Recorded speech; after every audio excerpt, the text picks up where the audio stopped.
20 метрийн үзэгчтэй та бүгдийн 5 гарагийн ажил үйлс өөдрөг бүтэмжтэй өндөрлөж өгөхөд итгэлтэй байна. 25 дахь сууг телевизийн дуустдаггүйрээ хилцүүлэг энэ удаагийн дугаарыг өргөн барихад бэлэн болж байна.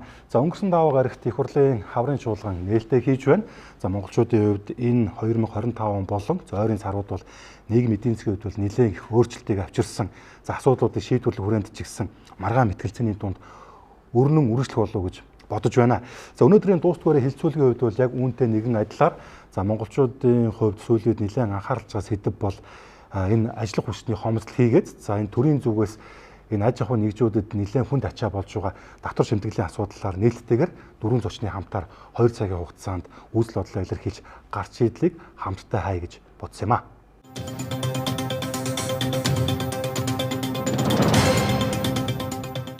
За ингээд хилцүүлэгт хүрэлцэн ирсэн та дөрөвтэй талархлаа илэрхийлье. Би маш богино одоо байдлаар бол өнөөдрийн хилцүүлгийг бол танилцууллаа. Тэгээд би та дөрвийг ирэхээс өмнө бол яг ямар сэдвийн хүрээнд ярилцж байгаа талаар бол жижигхэн мэдээлэл бол өгсөн байгаа. За тэгээд өнөөдөр хилцүүлэлд оролцох зочтой албан ёсоор танилцуулъя. За Монголын худалдаа аж үйлдвэрийн танхимын ерөнхийлөгч асан за бизнес ухааны доктор Лавгжав. Баатаржавын Лавгжав Монголын үндэсний худалдаа аж үйлдвэрийн танхимын ерөнхийлөгч асан Урбанк хязгаарлагдмал хариуцлагатай компани захирал бизнесийн ухааны доктор. За мөн үзэж таах мэдж байгаа. За Зангээ цагийн мэн гэдэг бас ажилтан ажил олгогчдыг бас ингээд холбоотой байгууллага бас сүүлийн хэдэн жилийн хугацаанд удирдах байгаа тийм ээ. За мөн эдийн засгийн ухааны доктор Төвшин Тулга. За ирсэн байна.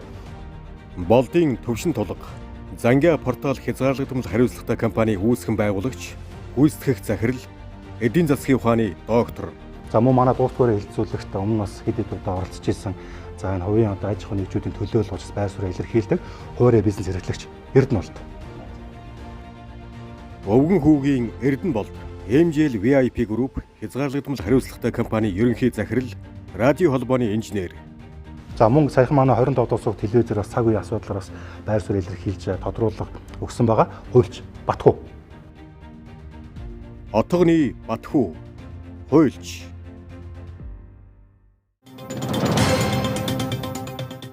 За ирсэн байна. За тэгээд та дөрөвтэй талархлаа илэрхийлээд албан ёсоор хилцүүлээ эхэлж байгаамаа.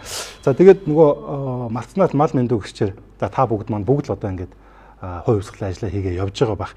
Яг бид тавын өнөөдөр ийм сууж байгаа шалтгаан бол Монгол улсын нийгэм эдийн засгийн байдал тэр дундаа энэ аж ахуйн нэгжүүд бизнес эрхлэгчдийн нуруунд дээр одоо ирж байгаа энэ ажлах хүчний хомсдол хийгээд за төрийн зүгээс одоо энэ сүүлийн хэдэн жил маш хүнд ачаа болж байгаа татвар шимтгэлийн асуудлаар ярих гэж байгаа. Тэгээд яг өнөөдөр өөрөөгөө энд ирсэн шалтгааныг та юу гэж бодож байна? Лавгжав доктор. За баярлалаа. Хавар цагийн минь дүргээ. Энэ чуулган эхэлж байгаатай холбоотойгоор бол татварын багц бол нийгмийн даатгалын хуулиуд орж ирж байгаа. Гэхдээ давхар бол энэ макро эдийн засгийн уналттай үе таарч байна. Энэ уналтыг бол бид нэр аль 11 сард хэлж байсан шүү дээ. Нүүрсний уналт тодорхой хэмжээгээр дагаад татварын орлого бол багаснаа гэдэг. Энэ хоёр юм харж үзээгүй байж нэг хоёр их найдаар илүү төсөв оруулж ирээд ерөнхийдөө 20 тавиулаад нэг тансан өнөөдөртөө бол нэг амь зогоож байна. Энэ процесс бол энэ хагасжилт бол үргэлжлэнэ.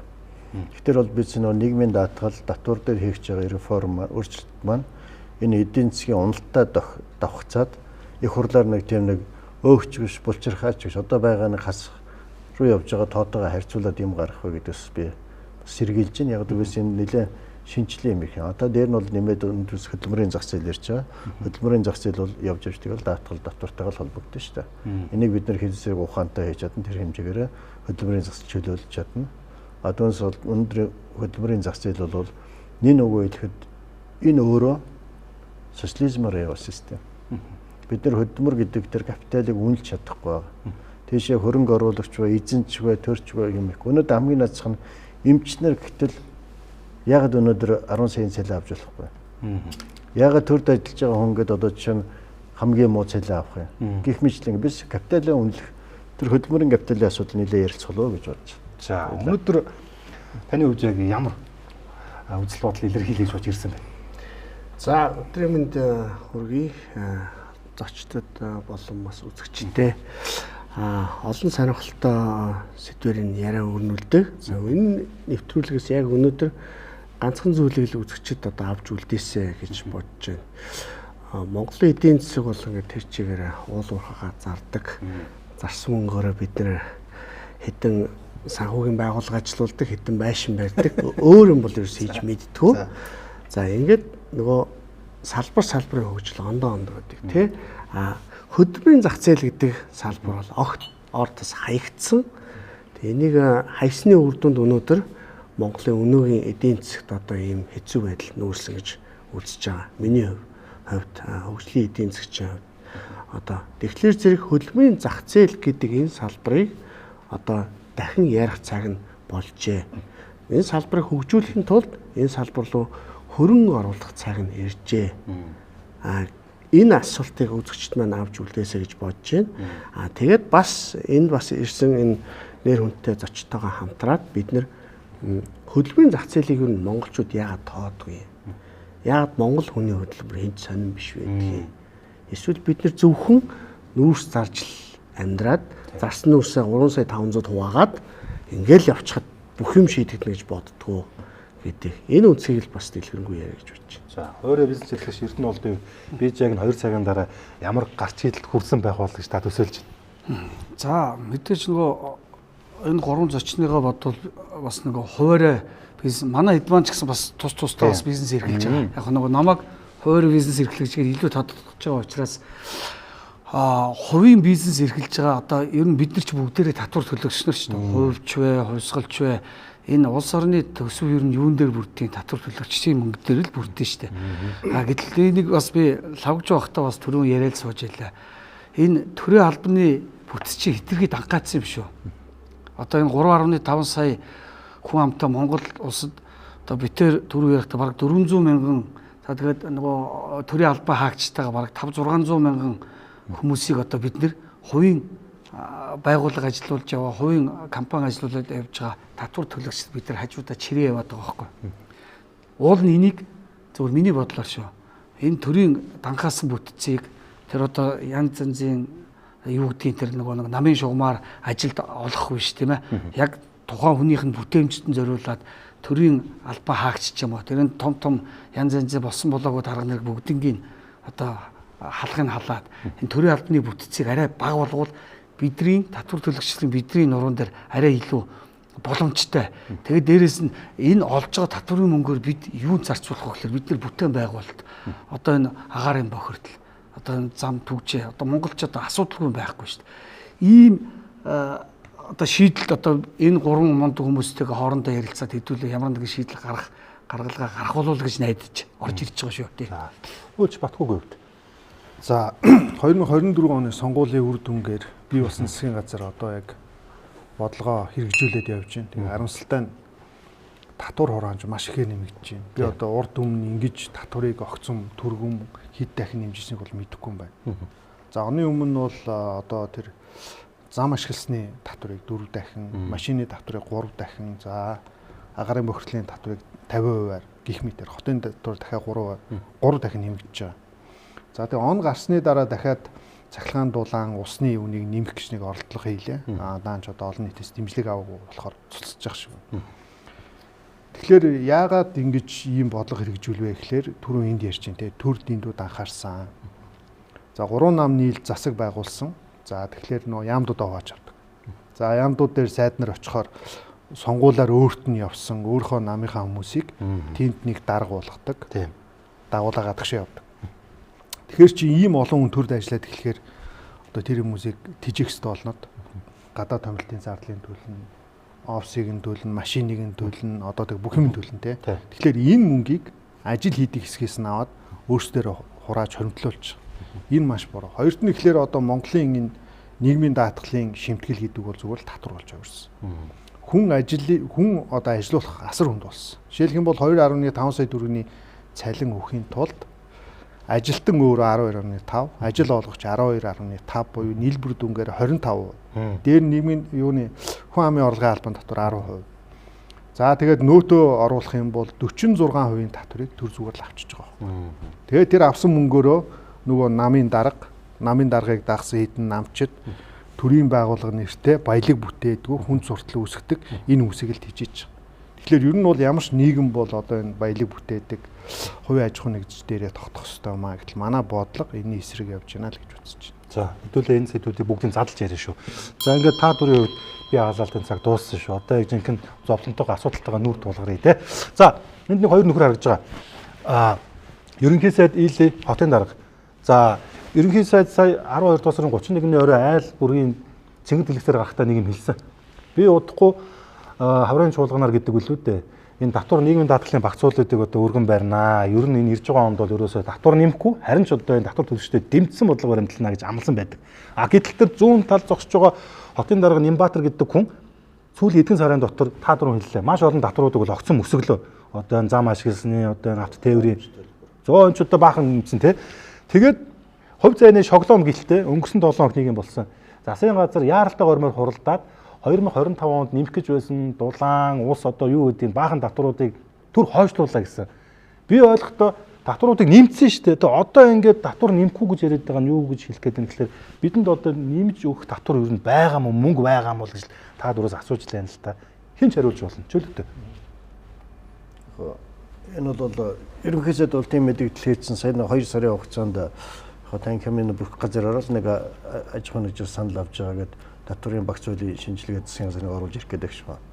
Би бол энэ дэнд болсон хурлуудаа байнга хэлээд байгаа. Энэ бол философи өөрчлөлт хийж чадахгүй юм шиг өнөд хуурс юм хийх гэдэг байна гэдэг.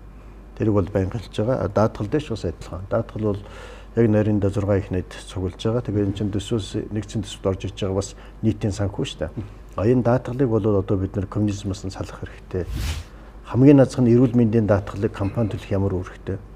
Тэр ховхон эрүүл мэндийнхаа төлөө өөрөө тэр даатгалыг төлөө явах хэрэгтэй байхгүй. Компани бол тэр нөгөө нэг ажилгүйдлийн даатгал, нөгөө хөдөлмөрийн чадвараа алдсны эрсдэл ингээд өөр даатгалыг төлөлцөж болно. Заавал болон сайн дурын гэх мэт л одоо шинэ эрүүл мэндийн даатгалыг ховхон болгоо өөрөө төлөө явдаг бол энэ систем шал өөр зам руу орох байхгүй. Тэгээд энэ даатгалаар амьдарч байгаа одоо чинь эрүүл мэнд гэдэг байгууллага өөрөө даатгал гэдэг ганцхан тэр мөнгөн дээр тогтох юм бол энэ хизээч хөгжил дэвшил авчрахгүй.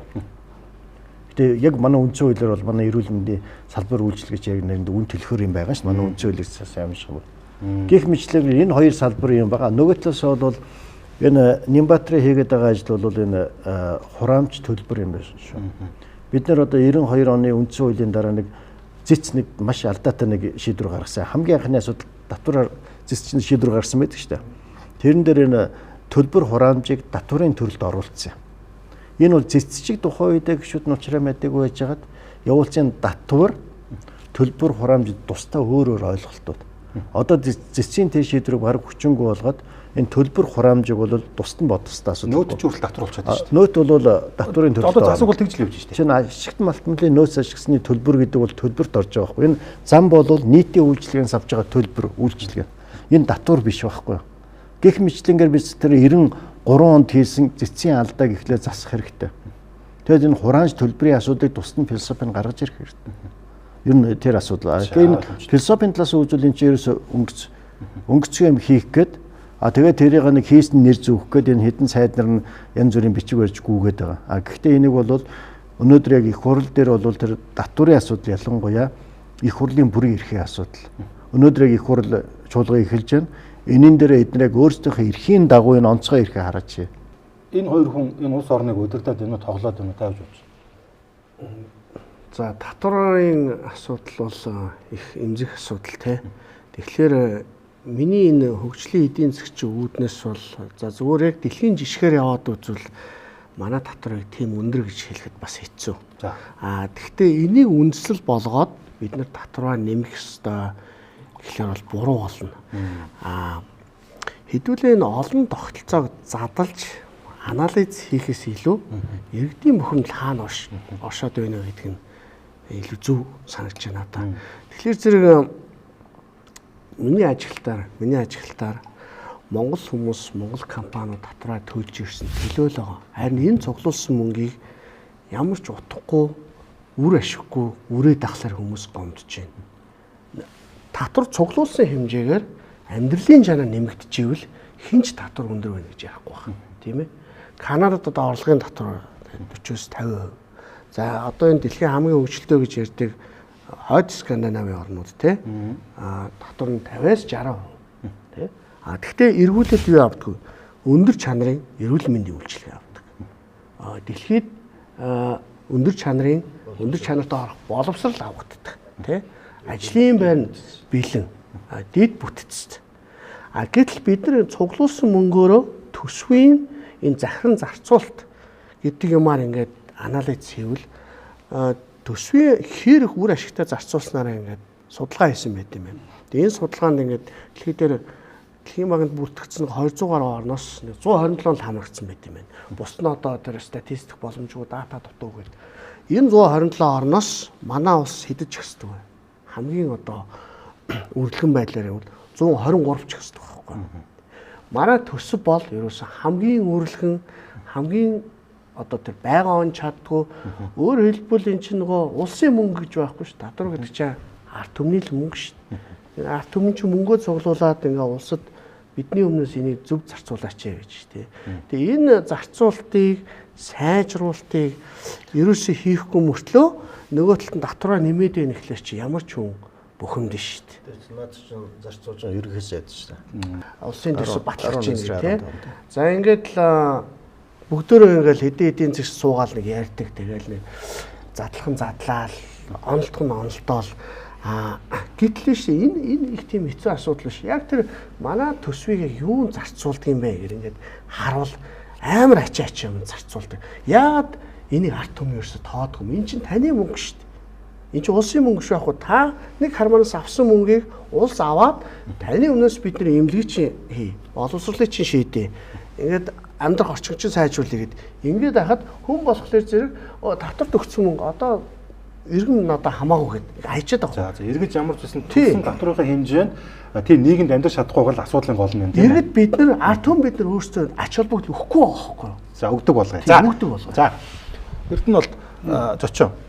Энэ хүн ингэж ярьж байгаа. Энэ хүн одоо гишүүн байсан сайдч байсан хүн шүү дээ. За сүүлдээ шүүх цагдаа болоо явуулсан. За тэр яг хав. Ингэж хэлж байгаа. Одоо юу мөнгө хөрөмтлөх байлаа хоногийн хоолгүй болж байгаа гэж байгаа. За тэнгууд араас нь сая сайтууд ингээд мэдээлэл болгож байна л да. Нэг гишүүний сарын цалин дунджаа 7 сая төгрөг.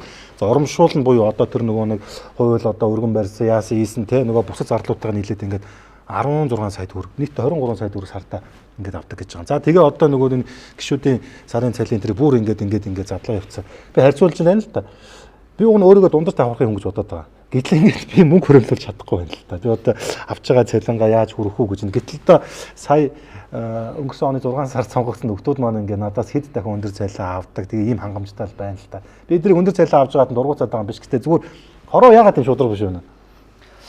Одоо би ч гэсэн бас боддог гэсэн шүү дээ. Харин саяхнаас л улсын хурлын гишүүд сарын 7 сая төгрөгийн цалин авдаг. Эдгээр чинь ер нь ярихдаа ямар эдний цалин ямар сонирхдаг байсан биш. 1-2 сая төгрөг заана 3 сая төгрөг л гэж ойлгодог байсан. Харин сүүлийн үед харин сошиалаар 7 сая төгрөгийн цалин авдаг болсон, ийм ахуй хангамж авдаг болсон гэдэг нь одоо ингээ ил болоод эхэлж штэ. Энэ яг нэг бодлын сошиалын буян бохгүй. Гэхдээ эн чинь хуучин 76 байхад ямар төсөв авч ирсэн одоо буцаагаад 126 болцсон байхад нөгөө миний яриад байгаа 76 байхад асуудлыг яаж шийдчихсэн. Одоо ингээд 126 болонгууд тэгээ одоо дээрээс нөгөө 3 намч гуруулаа нийлчлээ.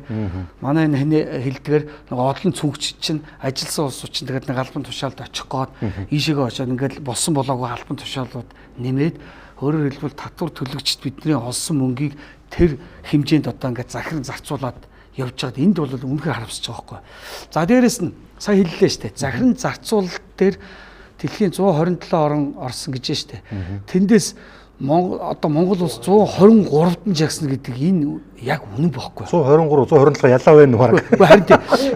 Харин энэ ийм одоо жишээлбэл ингэж штэ. За бид бол ингээд татвараа өгж гинөө. За ард иргэж ч гэсэн одоо ингээд хөөрхий эд хоолоо хумслаад одоо нөгөө бүсээ тасартлаа одоо ингээд ард түмэн чи одоо хэдийнхэн цалинтай байгаа бүх юмны үн ханш өсчлөө. Бүх юм ягаал татвараа өглөө. Одоо ингээд байга эдэн төгрөгөө татвартаа өгчдөг. Өгсөн татврын мөнгө нь нүдэнд үзэгдэж гарт баригдахгүй болохоор ямар ч хэрэг хуурдлын үстэй. Яг үнэ. Одоо жишээлбэл ингээд өгсөн замын татвар өсөж шүү дээ. Нөгөө замнууд нь сайжирч байна уу? Тийм ээ. За ягуу хүний зам бас сайжирч байна уу? За утаанд хэдэн их найдаараа явчлаа шүү дээ. 30 жил бид утаанда хорцсоор л явж байгаа шүү дээ. Нөгөө үр дүн хайж ба. Тэнгууд нөгөө нэг олон одоо 5-600 мянган одоо за тэгээд тэр нэг дарга нар сэтгэлтэй нэг хэдэн нөхдүүд нь ингээд тэндээс нэг юм албан тушаалын юугаар босон болоогоор хурал хой бэлэг сэл. За яг үндэ хэлэхэд би бол нэг дүүргийн яг айл дүүргийн гэж хэлээд яг нэг дүүргийн иргэдийн төлөөлөгчтэй хурал дээр төсөв батлуулж ясан би төсвийг хараад яг үндэ хэлэхэд миний бүр үнэхээр ой гутлаа. Бэлэг сэлтэн тетэн төгөрөг юу гинвэ. Тэгээд тэр нь юусэн ингээд нэг юм ард иргэдтэй эдгээр мөн нэг ийм хийж байгаа шүү. Энэ зардал маань яг биднэрт ийм хэрэгтэй болж байгаа шүү гэсэн бүр нэг ширхэж төсөл байхгүй. Гэтэл тэрний цаадалт нь тэр иргэдийн төлөөлөгчдөг батсан тэр цаана нэг толгой байж байгаа байхгүй. Энийг та нарт батлуул гэл. Гэх жишээний ийм байдалтай байхлаар чинь ард түмэн уурлахгүй яах юм бэ? Таны өгсөн мөнгө чинь буруу юм зарцуулаад байвал та уурлах уу? Уурлах амиа орломоор. Харин амиа хорлох цаашаа л болж. Гол асуудал нь юу гэхээр ингээд энэ төрийн дарамт бид нар дээр ингэж бууж ирж байгаа байхгүй. Одоо дарамтгүй энэ 4-500 мянган төгрөг чинь дахиад 85% нэмэгдэнэ гэж байгаа байхгүй. Эннийхээ хэрэг бид нар дунд нь байгаа ажил хийж байгаа тэр нэг муу юм ихтэй.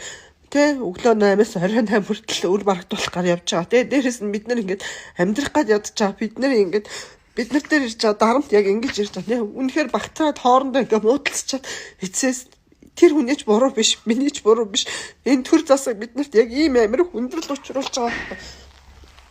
Тэгэд яг ийм хүндрэл учруулж байгаа тэд нар хизээч ойлгохгүй дахиад ингээд татвар дарамтлал нэмээд энэ хэмжээгээр би сард ингээд сая төгрөгийн дулаан дараг 500 мянган төгрөгийн тог төлж байгаа хүн дахиад энэ зардал маань нэмэгдэж байгаа учраас энэ барааны үнийг нэмэх болно. Энэ бүхнээр үнэхээр утгагүй байна. Тэгэхээр бат Батгүй хэлж байгаа нөгөө та Facebook өөрөө нөгөө Twitter ч юм уу өөрөө захим одоо X платформ дээр ингээд дандаа нэг иймэрхүү бас талаас нэг харуулдаг л да. Энэ бол зүгээр захын. Энийг одоо 2 сая 500 мянган төгрөгийн цалинтай хүнээс яаж одоо ингэ шимтгэл татвар авдаг гэж харуулж лээ л да. Тэгээд одоо яг нөгөө нэг энэ чинь хаврын чуулган ихэллээ засаг маань тэгээд одоо энийг өөрчлөх юм уу эсвэл ингээ үлдэх гээд нөгөө бүр нэмж авах гээд байна уу гэж. Би бол энээс багасгаж чадахгүй л гэж бодож байгаа. Засгийг. Тэгэд энэ хүмүүс ярьж шít засаг ерөөсөө энэ хоримтлуулсан татвараа зөв зарцуулахгүй байна гэдэг. Тэгэхээр хэдүүлээ энтэйгээ санал нэгдэе л та. Тэгэхээр тэд нар заавал нэмж мөнгө төлөх хэрэг байхгүй шүү дээ. Тийм үү? Одоо шинэ та бидний бодит цалин нэмэхийн тулд засаг татвараа багасгах хэрэгтэй байхгүй. Миний бодлоор бол одоо энэ хүн амын орлогын албан татвар 10% биш 5% болох хэрэгтэй. Тэгэд үлдэж байгаа тэр зүрх нь яг иргэдийн бодит цалин дээр ирж байгаа. За тэр бодит цалин дээр ирсэн мөнгөөр хүн чинь хүүхдээс одоо нэг дугууланд явуулна тий. Өөртөө нэг юм аваад одоо хэрэгжилчин бойлоо. Тэгэхээр авсан татварыг зөв зарцуулж чадахгүй байгаа учраас татврынхаа хувь хэмжээг буулгаа. Яагаад тэгэхээр энэ сая сонгуульд орохдоо нэг ч нам татвар нэмнэ гэж мөрөө төлбөр тавиагүй шүү. Тэгэл эрх мэдэл түрнгуулаад татвар нэмж байгаа. Нэг ч нам энэ төсвийг одоо хэтрүүлэхгүй гэж амлалт өгсөн. Тэгэл хамгийн ихний төсөв нь бол өчнөө ихээр нэмэгдсэн ингээл ороод ирж байгаа байхгүй. Тэгэхээр л одоо энэ хууль нэртэй одоо татвар нэртэй энэ дээрмээ ерөөсөй болох хэрэгтэй. Энэ нийгмийн даатгалын шимтгэл гэдэг бол Монголд хамгийн том татвар болсон. Одоо тэтгэр өвлөгддөг болоо гэл нэг хэсэг сэвсэнтэй өвлөгдөхгүй байгаа шүү дээ. Та 20 жил 30 жил цалингаасаа төлж жоод тэтгэврт гарахын өмнө нас барахын бол тэр мөнгө улсын орлого болж байгаа. Арай харгас уу? Арай харгас. 30 жил төлсөн мөнгө шүү дээ. Гэтэл тэр үлдэж байгаа мөнгө бол тэр хүний цалингаас нь авсан тэр хүний л мөнгө байхгүй. Ядаж тал нь ар гэрт нь үр хүүхдэд нь хойно үлж байгаа хүмүүст үлдэх ёстой. Нөгөө талдаа хүний одоо өөр ингээ өвлөгдөж байгаа шүү дээ. Амжигт. Тийм. Тэр хүн одоо бүр одоо тэтгэврийн зээлч гэсэн одоо тэгэл өвлөгдөөл монголчууд ч н одоо ингээд нас барсан хүнийг ясын мөндөлзүүлээд яах вэ гэж төлдөг шүү дээ. Нэвтрүүлгийн эрийн тэтгэгч Глюкоз бус.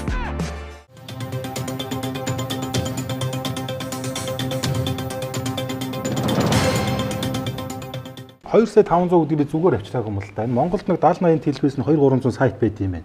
Тэгээ одоо манай хэвлэл мэдээллийн салбарынхны дундад цалин нэг юм л байдгийг.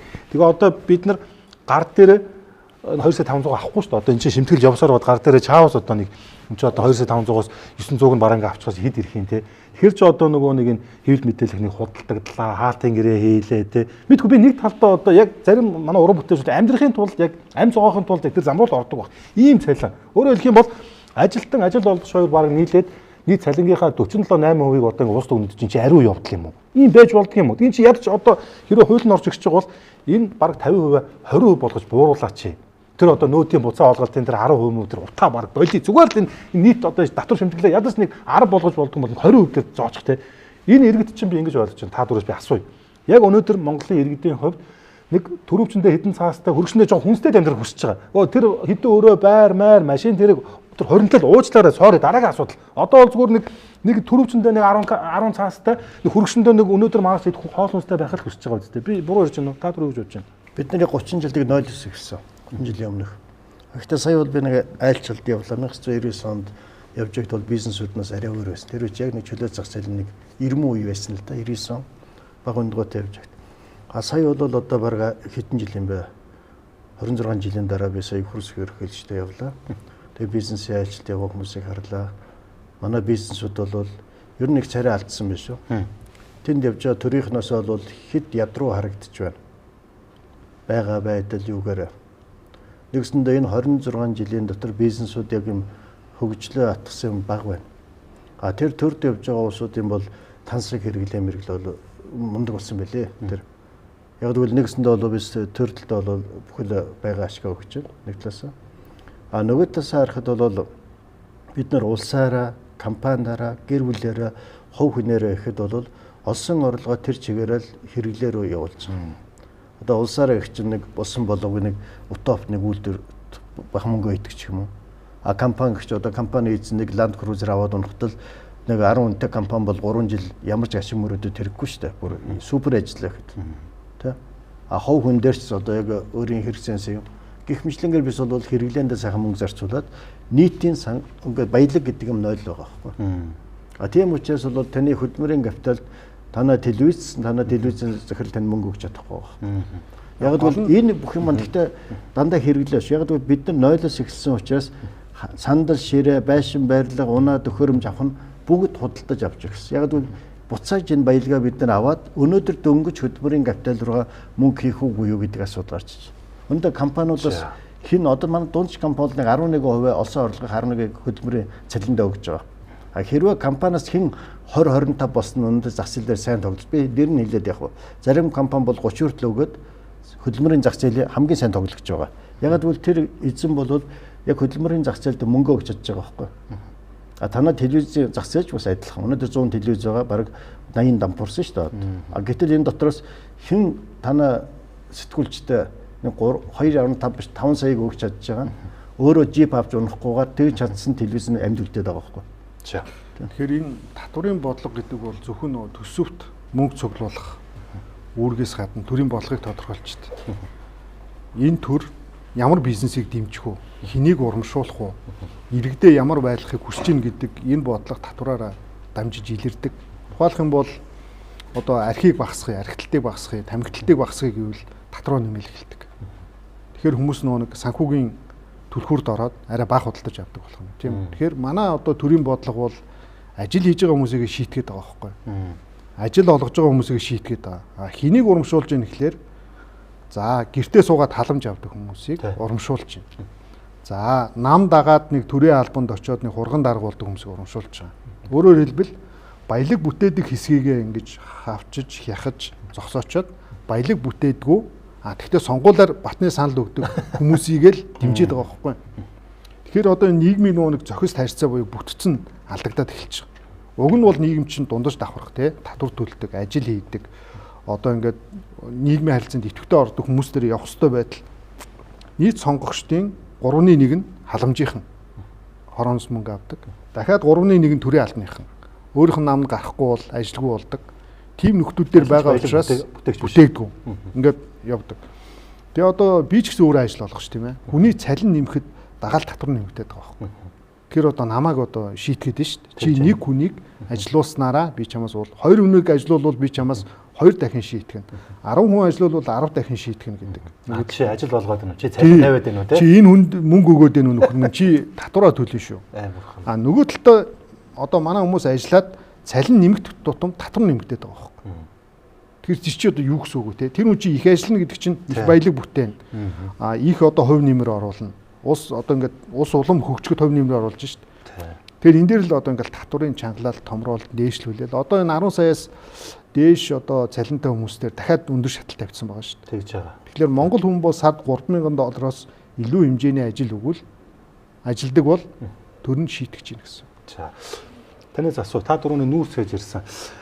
Энэ нөгөө нүүрсний үнэ чинь манайх чи их өндөр төсөөлөд 25%-ны төсөө багталсан байдаг. Одоо энэ төсөв дахиад тодгол хийж чинь 3,84-ний алдагдал гарна гэдэг. Одоо манай засаг өдөрж байгаа маань юу гэж байгаа юм бол одоо нэг ийм шүлгийн ном гаргаж байгаа гэсэн.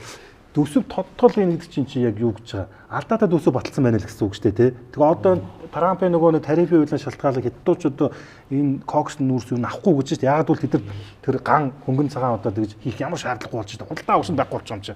Тэгээ одоо энэ одоо $60 хүрэхгүй хөрөнгөний мэж дээр хүртэл манай нүүрсийг авдаг хятад компаниуд шатлаа. Одоо энэ хамгийн уйдгартай худалдаач баг манай нүүрсний л одоо бирж бол таарч байгаа шүү гэнэ. Энэ Монгол улсын эдийн засгийн нөгөө хэдийн бодлого ерөөсөө байж ирээгүй. Тэгэл энэний л бас үр дүн болоод байна л да. Бид нэр уул уурхайн бүтээгдэхүүнэл зарж амьдэрдэг те одоо нүүрс зардаг. За нэг баяжмал гэж ярьдаг те тэрийг. Ингээд нэг шигшсэн нэг шороо зардаг. Юм бүтээдгүү. Тэгвэл арабууд ч гэсэн бас тэгж амьдэрдэг. Тосоо хувангаар газар шиг тосоо хувантайгаар тосоод онгоцон нэрээ ачаад зардаг. Тэгвэл арабууд ч хэтийн төлөвтэй байхгүй. Төлөвөө дандаа 10 жилээр багадаа 5 тэгээ 10 20 30 гэж гаргадаг тий. Ерөөсөө ингэж 30 жилээр гаргадаг. Тэнгүүд одоо сайн хэллээ шүү дээ. Бид нар бол ингээд маш дандаа ойрын сонгуулиос сонгуул заа. Бүр тэр дотроо 1-2 жилийн л хараатай эдийн засгийн бодлого хийхлээр чинь яаж явах вэ? Нүүрс гэж юм тийм ээ. Хятад одоо энэ нарны юу хураагаад цөмийн юугаар ингээд аль болох нүүрс шатаахгүйгээр гангаа боловсруулах технологи боловсруулсан. Цааш хятад дэлхийн хамгийн том нөгөө нараар ажилтдаг юу байгуулсан. Хэдэн уул, хэдэн дамс, хэдэн мянган га газар тий. Тэгээд технологийн хөгжилтэй холбоотой бол яг Монголын нүүрс зүгээр цааш хэрэгцээтэй болох уугүй юу. За яг одоо бол эдийн засгийн нөгөө мөчлөгүүдийн одоо болохоор нэг жаахан багассан гэж байгаа. Ер нь бол бидний бодож байгаа ганц юм нь нүүрсэл зарыг. Тэгээ нүүрсэл зарж байгаа цагт төсвийг хөөсрүүлэл батлаа. Тэгэл болох байлгүй дээ гэдэг. Одоо монголчууд ер нь зүгээр огт нүүрсгүй байсан бол яаж амьдрах байсан бэ гэдэг тийм юу аргумент ер нь бодох цаг болсон юм биш үү? Тийм. Энэ чинь баялагын харуулын нэг хувилбар байхгүй юу? Тэгэхээр одоо жишээ нь ингээд хөдөлмөрийн зах зээл дээр тий дэлхий дахин зайнаас ажиллаж гин бүх төрлийн боломж нэгдэж гин. Жишээ нь нэг одоо тод жишээл IT-ийн салбар л та тий. Өнөөдөр IT-ийн салбарын ажилтнуудын цалин хамгийн хурдтай өндөр өсөж байгаа. Цангийн зэм статистик ажиглахад зэрэг тий. Гэтэл энэ дэлхийд дахин чинь энэ зах зээлүүд энтхүүд маш сайн ингээд батсан байдаг. Энтхийн тэр инженерүүд энтгэд амьдардаг хүмүүслээ Америкт ингээд ажиллаад байна тий. Тэгэхээр түрүүн асуулаа шүү дээ. Юу нүүрс зарж чадахгүй бол яаж амьдрах вэ гэдэг. Яг энийг өнөөдөр бид нар бодохгүй бол дахиад 20 жил, дахиад 50 жил нүүрс зарах юм шиг ингэж сэтгэхэд байгаа байхгүй. Тэгэхээр зэрэг төр маань энэ нэг алсын бодлого бол тодорхойлох хэрэгтэй байхгүй. 2013-14 онд л мартцсан байгаа доо ч ирэх баригч нэрийг өнөөдөр. Тэгэхээр 13 онд нүүрс 5 дахин унсан шүү дээ. $150-аас $30 $32 л унсан. Тэгээ бид нар алдагдлаа зарж ирсэн шүү дээ. Гэхдээ $32. Батулдээс ингэж 57-аас тэрийн хүртэл 40 болсон. Тэгээ одоо зөвхөн тэр 13-аас 14 онд тэгж зовж энэ уул уурхачийг хэцүү. Нэг дампуурах тэр улсаа дампууруулчих гээд байдаг. Нэг өөдөө гарах тэр улсаараа тоглож гээд байдаг хэцүү байдаг байхгүй. Тэгээд нөгөө тэр үе одоо ирэх баригч нар мартцсан байна. Өндөр нүүрс 45 унтсан байна. Манайх чинь дахиад гон одоо 5 6 7 8 жил өмнөх байтугай 7 хоногийнхаа өмнөх юм сандгүй хүмүүс шүү дээ. Нэг шуугаан болоод бүгдээрээ л одоо тэмцээ барий болоод маргааш нь таг мартцсан явж идэг. Одоо тэр гэр бүлээрээ угаартаж амнасаа алдсан сэргийн ар гэр байна тий. Сайхан шүү дээ. Тий. Усаараа л божгонсон шүү дээ. Тэгээд нөгөө нэг ахан гарч ирээд үгүй та нар чинь 3 хоног мартдаг үстэй гэсэн нэрэл дараагийн 7 хоногийн нэгд өдөр болоход тэр хүүхдийг тэр үйл явдлыг сонжих хүн байхгүй шүү дээ.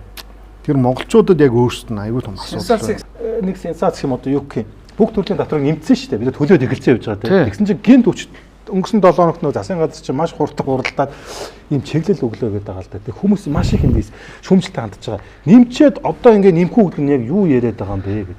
тоглоод байгаа мó гэдэг. Одоо бүр ерөнхий сайдыг бүр ийм хоёр дотор нь хоёр on mind байгаа мó гэж асуугаад байна л та. Гэхдээ одоо энэ хүмүүс чи өөрөө бас энэ өндөр албан тушаалыг хашаа явж байгаа.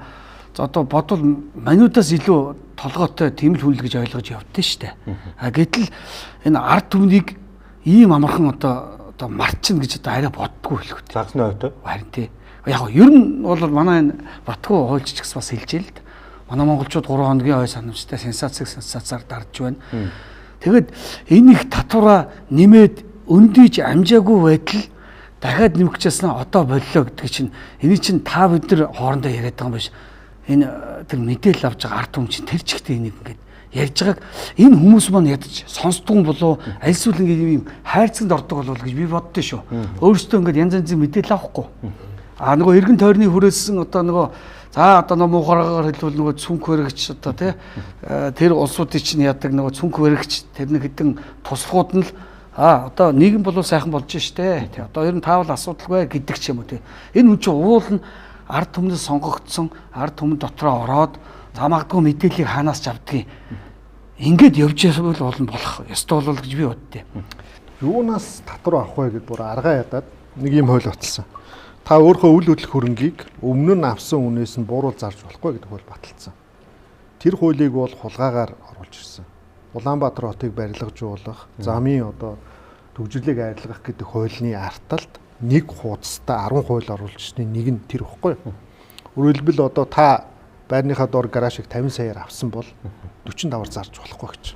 30-аар зарж болохгүй. Ягаад зах зээлийн зарчмыг сөрөөд байгаа? Гэхдээ татвар авахын тулд л байхгүй. Ашигтаа зарсан гэдэг. Гэтэл одоо тэр барилга байгууламж гэдэг бол хуучрах, муудах тусам үнэн унжидаг. Нэг. Хоёрт нь гэвэл одоо хүн цаг тулсан үед юм хамруулалт зарна шин. Одоо манай дүү одоо байрныхаа групп дээр гараашаа 50 саяар зарах ихний хүн орж 45-аар ах нь бэлэн мөнгөөр зарч чадахгүй шин. Яа тэгэхээр тийм хуйлтаа. Усын бүртгэл дээр яваад очихоор наатгаа 50 саяар зар үгүй бол наад ирэх шилжихгүй гэх. Эд хөрөнгөө зарж арилжаална хүртэл юм эрүү шүүлт болсон юм уу? Эн чинь бидний 92 онд авсан эрхчлөөнд халдж байгаа байхгүй. Яа тэгэхээр эн чинь бид нар өөрсдийнхөө эд хөрөнгийг яаж зарах нь миний дуршин шүү дээ. Би тэрийг шатаасан ч болно, бэлгэлсэн ч болно. Сайн дур нүрүүл би танд 5 саяар зарж болно шүү. Жижиг лаа хийсэн байсан те. Тэг эн чинь миний хөрөнгө байхгүй. Тэгэхэд засаг одоо ингээд хязгаар тавиад энийг нь би үндсэн хуулийн цэцэд өглөө. За. Тэгсэн манай үндсэн хуулийн цэц энийг огч шийддэггүй ээ. Яагаад? Одоо мэдгүй. Одоо энэ цэцээ нэг гишүүн нь ерөөсөө энийг бол 3-4 сар даарч. Би одоо энэ телевизээр хараа хэлмээр байна. Та одоо хинээсээ хагаад, юунаас хагаад ингэ асуудлыг шийддэггүй. Цаа чи хүмүүсийн амьдрал ингээд зогсцсон байхад шийдэхгүй дараадах. Үнэхээр гайхав. Өнгөрсөн 7 хоногт нөгөө авхлан сайд, учрал сайд чинь бүгд л уралдаж гарч ирээд ерөөсөө одоо нөгөө энэ цахилгаан дулааны үнийг одоо нэмэг шийдвэрийг одоо хойшлуулсан л гэж байгаа. Тэгээд энэ драма маань одоо энэ жилийн намар удаа гинт гарч иж манитыг бас шоконд оруулах гэж айж байна. Одоо сангийн сайд чи үгүй гарч ирээл ингээ яриад байгаа. Тэгээд би бол гайх чинь энэ улсад юу н дундаж давхар байхгүй болсон шүү дээ. Аваал изээ тэр татвар шимтгэлд нь ингээд боомлогдоо тэр нарийсгаад ингээ байхгүй болсон. Тэгээд одоо яг иргэдийн халаансаас юу аавна гэдэг дээр татвар нэмэх гээд байгаа юм бол уул нь энэ 3 нам хамтарсан засгийн газар байгуулахаас өмнө бүгд л татвар нэмэхгүй гэж хэлсэн. Харин ч одоо татвар төлөгчтэй хээлтэй нийгмийг бүтээл гэж хэлсэн. Харамсалтай тийм болсонгүй л дээ. Тэгээ одоо тэгээд нэг тийм иргэд нэг тийм утопи ч юм уу нэг тийм үйл итгэсэн энэ улс орн цаашаа яах вэ гэл ингээ яаж чинь. Одоо ингээл гудамжлын мөндөд хараад энэ могоо жилиг та яад өөдрөөр харж байгаа юм гэхэлэр дийлэн хүн нэг тийм гэрэлгээ тийм ярихгүй л энэ одоо яг яад юм байгаа уул нь ингэж амьдрах гэж бодоогүй дээ гэд. Ерөнхийдөө бол одоо нийгмийн даатгал тий одоо цалин авч байгаа хүмүүс болон жижиг үйлдвэрлэлд хэрэглэж байгаа хүмүүст бол дарамттай байна шүү дээ. Одоо би хөлтөө ингээд жижиг үйлдвэрлэлд хэрэгдэг. Тэр ингүүд одоо татварын дарамт гэж айхтар юм байна шүү дээ. Тэнд бол үнэхээр одоо туйлдж байна. Одоо аль болох боломжтой одоо хуваар нь буулгах хэрэгтэй. Чи одоо нөгөө 2 сая төгрөгийн бүрэн бүтэн авч чадахгүй талын уулс аваад татвар даваа явуулчихлаар чинь нөгөө хүн чинь одоо ямар мөнгөөр амьдрах вэ тийм ээ. Дээзэнтэй байгаа улс чинь тийм л мэдээлэл. Залуучуудын амьдрал чинь хамгийн мөнгө төгрөгийн татаад авчихлаар чинь одоо юугаар амьдрах вэ? Дээзэнтэй бүгд амьдрал дээзэнтэй байгаа улсууд шүү дээ. Энд одоо хэдийд ажиллаад нөгөө цалин хөлс нь хаанаач хөрөлцөх байх юм бол хэцүү шүү дээ. Амьдрах төрн хэцүү байхгүй.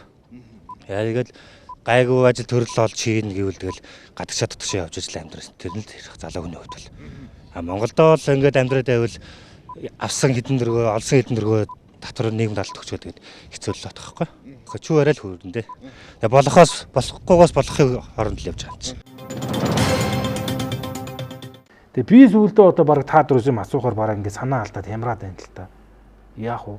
Тэр асуудал юм байгаа юм л та.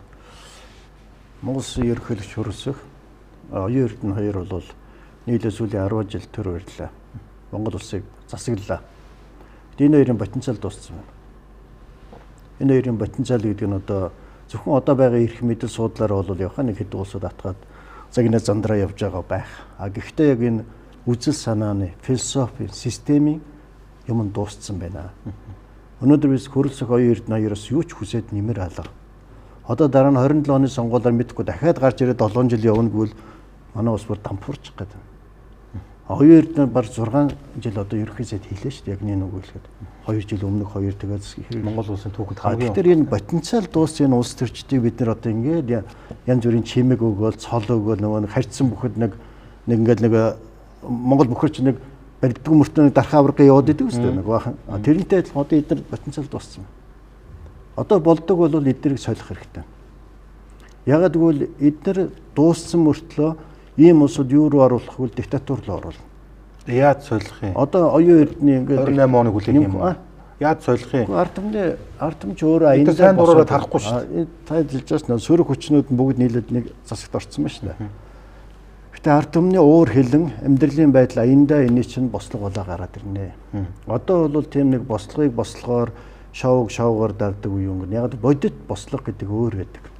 Манай иргэний хөдөлгөөнөөс 5 6 онд яагаад бий болсон гэвэл баахан амтарсан засгууд 10 жил явцсан парламент амгүй болцсон. Тэгэл залуучууд гарч ирсэн шүү дээ. Өнөөдөр бас яг тийм байдал руу орж ирж байна. Тийм учраас энэ потенциал дууссан улсуудаа бид нар ингээд яг та зарим бэлэг тэмдэг ингээд хугацаанд дуусна биз. Өнөөдөр солих хэрэгтэй шүү. Одоо төсөв сая 9 сард төсвөө 3 их найдаар нэмэд тодтол хийсэн шүү дээ. Энэ оюун эрдэнэ засгийн газар. Өнгөрсөн жил 3 их найдаар нэмсэн. Хэрвээ тэрийг нэмээгүй байсан бол бид 25 дээрээ баталчих байсан. Нэмээд тэрийг дахиад 2 их найдаар нэмээд нийтдээ 5 их найдыг сүүлийн 6 сард оруулж ирсэн. Өнөөдөр нүүрс нь унтсан. Буцаага өнөөдөр алдагдсан 4 их найд болцсон байж байгаа шүү дээ. Зөвхөн энэ тооцоо хийж чадахгүй ерөнхий сайдтай бид нар байж яах вэ? Дэлгүүр ажиллуулж исэн татварын байцаагч ирээд акт тавьчлаа гэл нэг хүүхөө уйлж исэн. Ер нь бол гадуур хүмүүсийн амьдрал айгүй хэцүү байгаа шүү дээ. Яг үнийг хэлэхэд бүгд л зээлтэй байгаа. Тэгээ зээлээ төлөөд татвар хураамжаа төлөөд тэгээ дэлгүүрээс ороод нэг юм уу хоёр одоо тоор хүнс авахт мөнгөнд дуусчин тий. Гэхдээ хин инээж ийн ихлээр нам дагсан хідэн хүрэл инээж байгаа шүү дээ. Ордныг тойрсон, нам дагсан, даргын цүнх барьдаг, тендер нэртэй мөнгө усдаг хэдэн хүмүүс л өнөөдөр Монгол жаргалтай байна. Бус нь бол маш хүнд байгаа.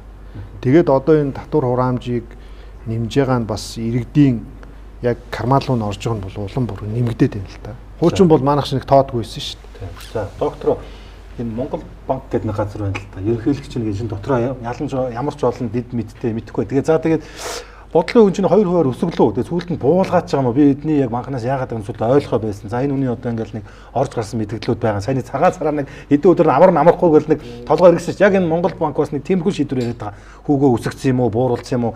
За тэгэл одоо нүүрсний экспорт ярьж байгаа. Тэгснэ одоо нэг сони болж байгаа.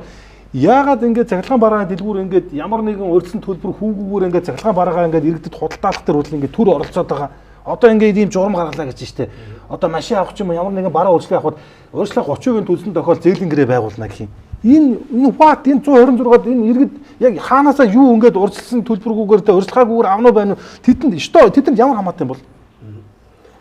Яг тийм энэ бол арай л жаахан нэг хамаагүй зүйл рүү оролцож ийн л гэж харж байгаа. Гэхдээ нөгөө асуудлыг илүү бид нар эренбэлд сурах нь их чухал юм шиг санагдаад байгаа. Тэгээ одоо хэдүүлээ татвар барьж ийн тийм ээ. За энэ татварыг талаас нь өөлөө за бас түүхэн ийм проблем байгаа ийм түүхтэй гэдэг түрүүн бас жишээ авлаа тий нүүрсний унсан эдгээр тий. Тэгэхээр зэрэг чинь бол за яг энэ жишээний хувьд бол асуудал байгаа ч гэсэн бид нар асуудлаа ерөөсөө эренбэлж чадахгүй. Тэгээд нөгөө улсаараа бид нар ой санамж нь их богинохон болохоор энэ ой санамжийг яаж уртсах вэ гэдэг талаар бодгоо юм шиг санагдаад байгаа. Тэгэхээр энэ ой санамжийг уртсах нь сайжруулна гэдэг чинь хүчрэг институц байгуулах хэрэгтэй болж байгаа юм. Тэ. Хэрвээ бид нар асуудлаа эренбэлж чадахгүй бол одоо ингээд энэ сэдв бол ёстой жигнэсээ дуустгүй яриа болно шүү дээ. Сая дэлхийн эдийн засгийн форум болсон тийм ээ. Манай төлөөлөгчд яваад ирсэн. За ингээд тэндээс ингээ гаргасан ба Монголд нүүрлж одоо хамгийн том асуудал гэдэг. Тэгээ энэ нэг номерт нь ажиллах хүчний хомсдол, хөдөлмөрийн зах зээл гэсэн байгаа байхгүй. Тэгээ дэлхийн эдийн засгийн форум ч одоо 120-30-ыг бас анализ хийгээд улс болгоныг таниад мэдчихэж штэ тийм ээ. Тэгэхээр дэлхийн эдийн засгийн форум бол ингээд жишээ нь хөдөлмөрийн зах зээл чи юм. Яагаад гэвэл танаа улс ерөөсөө нүүрсэл зөөж амьдэрдэг өөр юу ч хийдэг юм байна. Тэгээ нүүрсээ зарж чадах байлгүй яах вэ гэж байгаа тийм. Тэгэхээр энэ хөдөлмөрийн зах зээл гэдэг юмыг төрөлжүүлэхгүй бол одоо түрүү нөгөө аль жишээн дээр үлээ зээл ярьлаа шүү дээ тийм. Монголд одоо 14 банк үйл ажиллагаа явуулж байна. 580 банк ус үйл ажиллагаа явуулж байна. Тэгэхээр Ламбард ард иргэд бол тэгэхээр олсон жаахан мөнгөө ерөөсө татварт өгөөд үлдснээр ингээл зээл аваад ингээл урд тормогоор хой тормоо гэж штий тийм ээ. Тий устайгаа адилхан. Тэгээд хин ч ерөөсөө хөдөлмөрийн зах зээлийг яаж төрөлжүүлэх вэ гэж одоо боддгоо санаа зовдгоо. Бид нар бол тэр түрүү нөгөө Монгол улсын 3-1 нь нөгөө халамж авдаг эднэргээд хөдөлмөрийн зах зээл бол ингэж явж байгаа л. Сая 100 сая 200 хүн байгаа хөдөлмөрийн зах зээлтэй. 350 мянган хүн хувийн аж ахуйд ажиллаж байгаа юм. 300 мянган малчин байгаа юм. Эдгээр хөдөө аж ахуйн салбар гэж байна. 850 мянга болж байгаа шүү тийм ээ. За нэг дахиад 250 мянган хүн төрийн албан юу төрөөс цалин авч байна. Энэ дотор 40 мянган эмч байд, 80 мянган багш байдаг. Тэгээ босны төрийн албагүй те. Улаанбаатар гэх зөвхөн 30 мянган одоо төрийн юм ажилтан байна шүү дээ. Тэгэхээр ингээд нийт ажлын зах зээлийн хараа 20 хэд гаруй хувийн энэ төрийн ажилтнууд тийм ээ. Та төсөөлдөө хятадд энэ юм байсан бол яах вэ? Тэгээ тэрбум хүний 4-1 нь ингээд төрд 250 сая хүн төрд ажилтдаг бол яах вэ? Тийм ээ. Тэгэхээр эн чинь манай улсын хувьд энэ харьцаа арай буруу явцсан байгаа байхгүй юу? Өсөөд ивэл гарч ажил хийн үз. Бүгд тэгээд өсөөд ивэл тэг өсөөд өхөн үз. Тийм биз дээ өгнө хэлэхэд. Би одоо шин би хин нэгний өмнөөс ажил хийгээд би хин нэгнийх нь өмнө хоолыг нь бэлдэх ямар хэрэг байна. Тийм биз дээ. Тэгээд халамжийг болох хэрэгтэй байхгүй юу? Гэхдээ надад чи хараа хамгийн наад захын жишээ нь ийм байна. Одоо сая бас нүүрсний хишиг гэх нэг баахан мөнгө тараарсан тийм ээ. За энэ чинь ингээд зөв таргет дээр очих хэвээр. Халамж одоо жишээ нь хөдөлмөрийн чадваргүй юм уу? Маш өндөр настай ч юм уу, насаараа тэтгэврээ төлсөн ч юм уу. Одоо ингээд иймэрхүү юм дээр арай илүү жинтэй очиж болно. Ингэж ярихаар гэхдээ халамж байх ёстой, зөв хүндээ очих ёстой гэхлээр сая нүүрсний ашиг ингээд тарааж байгаа юм тийм үү? Одоо тэр ингээд зангийн цэмэн дээр судалгаа байна л да. Одоо ингээд 5 сая, 6 сая цалинтай маш их байна. За яг татвар матер ярьж. Гэтэ 5 сая төгрөгийн цалинтай хүн хэдэн зуун мянга ч байгаа. За 100 мянгаар ярихдаггүй гараа зөөхөн баг. 100 мянган төгрөг өгч яах юм бэ?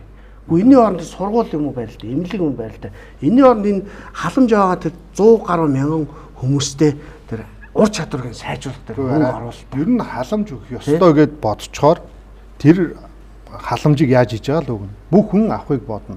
Тэгэхээр энэ халамжаа бойлох хэрэгтэй. Одоо үнэхээр юу гэдэг нь автобусанд ингээл хөнгөлөлтөө явдаг, үнгүй явдаг хүмүүс биш. Явуулгаа болох хэрэгтэй шүү дээ. Тэр хүн яах гэж мөнгөгүй бол автобусанд сууж яах гэж байгаа. Хайж гэж байгаа. Тэ? Ажилтаа хүмүүсэн дээр автобусанд цуугаал яв, ажил хийж байгаа учраас цалин орлоготой байгаа мөнгө төлөөл явуул та. Тэгэхгүй тэгэл нэг автобусанд баахан мөнгө халамжийг хавтгааруулдаг байгаа нь угаасаа та бүхэн бүгдээр мэдчихэж байгаа ч ерөөс нэг л зорилготой шүү дээ. Сонгуул. Дараа жилийн 4 жилийнхаа сонгуулийн хүмүүстэй л нөгөө мөнгнүүдтэй л бэлтэж штэ. Хэрвээ халамжаа одоо татчих юм бол нөгөөдөл чинь энэ нөхдүүд чинь өгжөөсөө халамжаа болцсон эсрэг дараа штэ. Тэгэхээр халамжийг ер нь бол энэ халамжийг яг зохистой жил олгогч болоод ажилтаа авах гэдэг нь халамжийн бодлого танд гайвуулж байгаа юу? Хай болохын дээдэр гайвуулна шүү дээ. Харин ингээл за одоо манай дээр одоо ингээд жишээлбэл ингээд ажил олгогч байна шүү дээ тийм ээ. За ингээд хүмүүс ингээд өдөр шөнөгүй за мэдээж ажиллана нэг өдөр хамрна. Хувийн байгууллагч чинь улсын байгууллага шиг 5 өдөр амрахгүй хагасантайгаа 6 өдөр ажиллаж бид нар бас нэг ашиг орлого олно. За 6 өдөр ч ингээд ажиллаад нөгөө нэг сая миний хэлээд идэг жишээ биш үү? 3 сая төгрөгийн нэг хүн зүгээр сууж байгаа тийм юм халамж аваад ахлаар тэр хүмүүсүүд яаж манад ирж ажиллах вэ? Нэгдүгээр асуудал. Хоёрдугаар асуудал нь маш сайн нарийн мэрэгжлийн хүмүүс өнөөдөр Монголд байнаггүй л ээдээ ихэнх нь одоо жоохон сэргэлэн дүү ч юм уу илүү сайн нарийн мэрэгчлээ улсууд нь нөгөө Солонгос, гадны орн руу гараа явцсан шүү. Одоо Монголд юу үлдэж чинь гэж нөгөө нэг хэдэн төрлийн хэдэн албан хаагч нар болсон болоогүй хурган дарга нар тэгээд нэг одоо бизнес хийж байгаа бид нар одоо бүр биднийг нэг арайч орхио явчихгүй бүр сүүлдээ хамаатан садныг алуу чи минь байж чи гараа явуул одоо энэ компани ч болохоо байлаа билэмэндээ шилжиж штэ. Тийм бас. Дээрэс нь монголчууд бас яг хөө компаниуд бас янз янзын компаниуд байна. Монгол ажилчдын нурууг авч байгаа компаниуд байна. Яг бүгдийг бас төрлөө чихээс илүү хүмүүсийг авч ажиллуулнаа. 1 сар ажиллуулна, 2 сар, 3 сар ажиллуулж байгаа цалингийн өгөхгүй морьдог компаниудаас болоод энэ бас ажилчид чинь нуруугаа авахсан морь шиг болж байна. Өстө нэрэ хуваараа юм хийж байгаа, юм түрээсэлж байгаа, хамаг юмаа дэнчин тавиад, хамаг зээл хууль хөөцөлдөөд одоо объект ч юм уу те ажлын байраа бүрдүүлж байгаа энэ залуучуудыг нэр үнэхээр нэрэ нурууг нэрэ авна гэдэг шиг зүгээр нэрэ ганц одоо байгууллагт ажиллаад одоо тэр ажиллах нөхцөл ингээд ямар хэцүү байгааг мэдрэх. За тэрнээс гараад хувьдаа юм хийгээд бүр ингээд улс болон төрдөө ингэж бүр ингэж атлагдаж, дээлхүүлэх, дарамтлуулах ямар хэцүү юм бэ? Одоо энэ бүр зөндөө олон хуваараа юм хийж амьдралаа залгуулж байгаа. Тэгсэн мөртлөө нийгмийн даатгал, татвар шимтгэлээ сайхан төлж байгаа. Тэр үтгэл бүр одоо тий хараар одоо ингээд 8 худалдаа 8-ал тэгээд хар зах зээл дээр бизнес одоо энэ хар Монгол улсын хар зах зээлийг ингэж ер нь бол угаалт эргэлтэнд оруулж байгаа энэ хүмүүсийн нурууг нэр үнэхээр хэдүүлээ хэлцүүлэг эхний шатны шанг бол татсан шүү. Одоо хэдүүлээ бүр их одоо маргаантай зэдвэр орох гэж байна. Хэдүүлэнд бас нэг цаг гарангийн хугацаанд. Тэгээд юу манай хэлцүүлэгтэй хамтарч ажилтны энэ эрч хүчний колхозтой усгээд за тэгээд 3 янзаар худалдаанд гарсан бүх супермаркетуудаар худалдаалагддаг тий. За энэ тийм колхоз та ах уу тий. За нөгөө та чи ямар шуурхаа байна тий. Та ямар өнгөтэйг нь уусаа? Одоо улааныг уух. Одоо улааныг уух юм уу? За докторийн авсан улаан өнгөтэй нь бол энэ илэгний үйл ажиллагааг дэмждэг энэ алкогольны төрлийн шингэн зүйлийг одоо хэрэглэхээс өмнө болон хэрэглэсний дараа одоо нэг уух юм бол илэгний үйл ажиллагааг дэмждэг тийм ээ. Шингээлтийг сайжруулдаг. За манай энэ докторийн урд байгаа бас энэ цэнхэр нь бол бүх насныхан зориулсан одоо хүмүүсийн одоо өдөртний одоо нэг шингэний эрдэс усын одоо хэрэгцээг бол хангадаг байгаа. Ногоо нь хэний урд байна? За бас манай хуульчин урд байгаа юм байна. Энэ болохоор нөгөө фитнес биеийн тамираар хичээлдэгтэй хөлсөг ялгаруулдаг одоо хүмүүст бол зориулсан байгаа шүү. Гуруулаа сахар махар ороогүй юу? За маш багтаа. Та дараатлыг нь бас ингээд энэ юуг нь бас процентууд нь хараа явж байгаа. Сахар за. Тий. Сая энэ шинэ жил болон цагаан сараар айлуудын ширээн дээр их харагдан л монголчуудаас их ухаалаг бас сонголт хийдэг болсон болов уу гэж бодлоо. За тэгээ манайхан тэгээд цаашаа хавь ойрхонтоос уламжлаа тийм ээ. Эрүүл бас юм хүнсний шингэн үнсийг бас амьдрал ахуйдаа хэрэгжилж байгаараа. Нэвтрүүлгийн эрийн тэтгэгч глюкоз бус.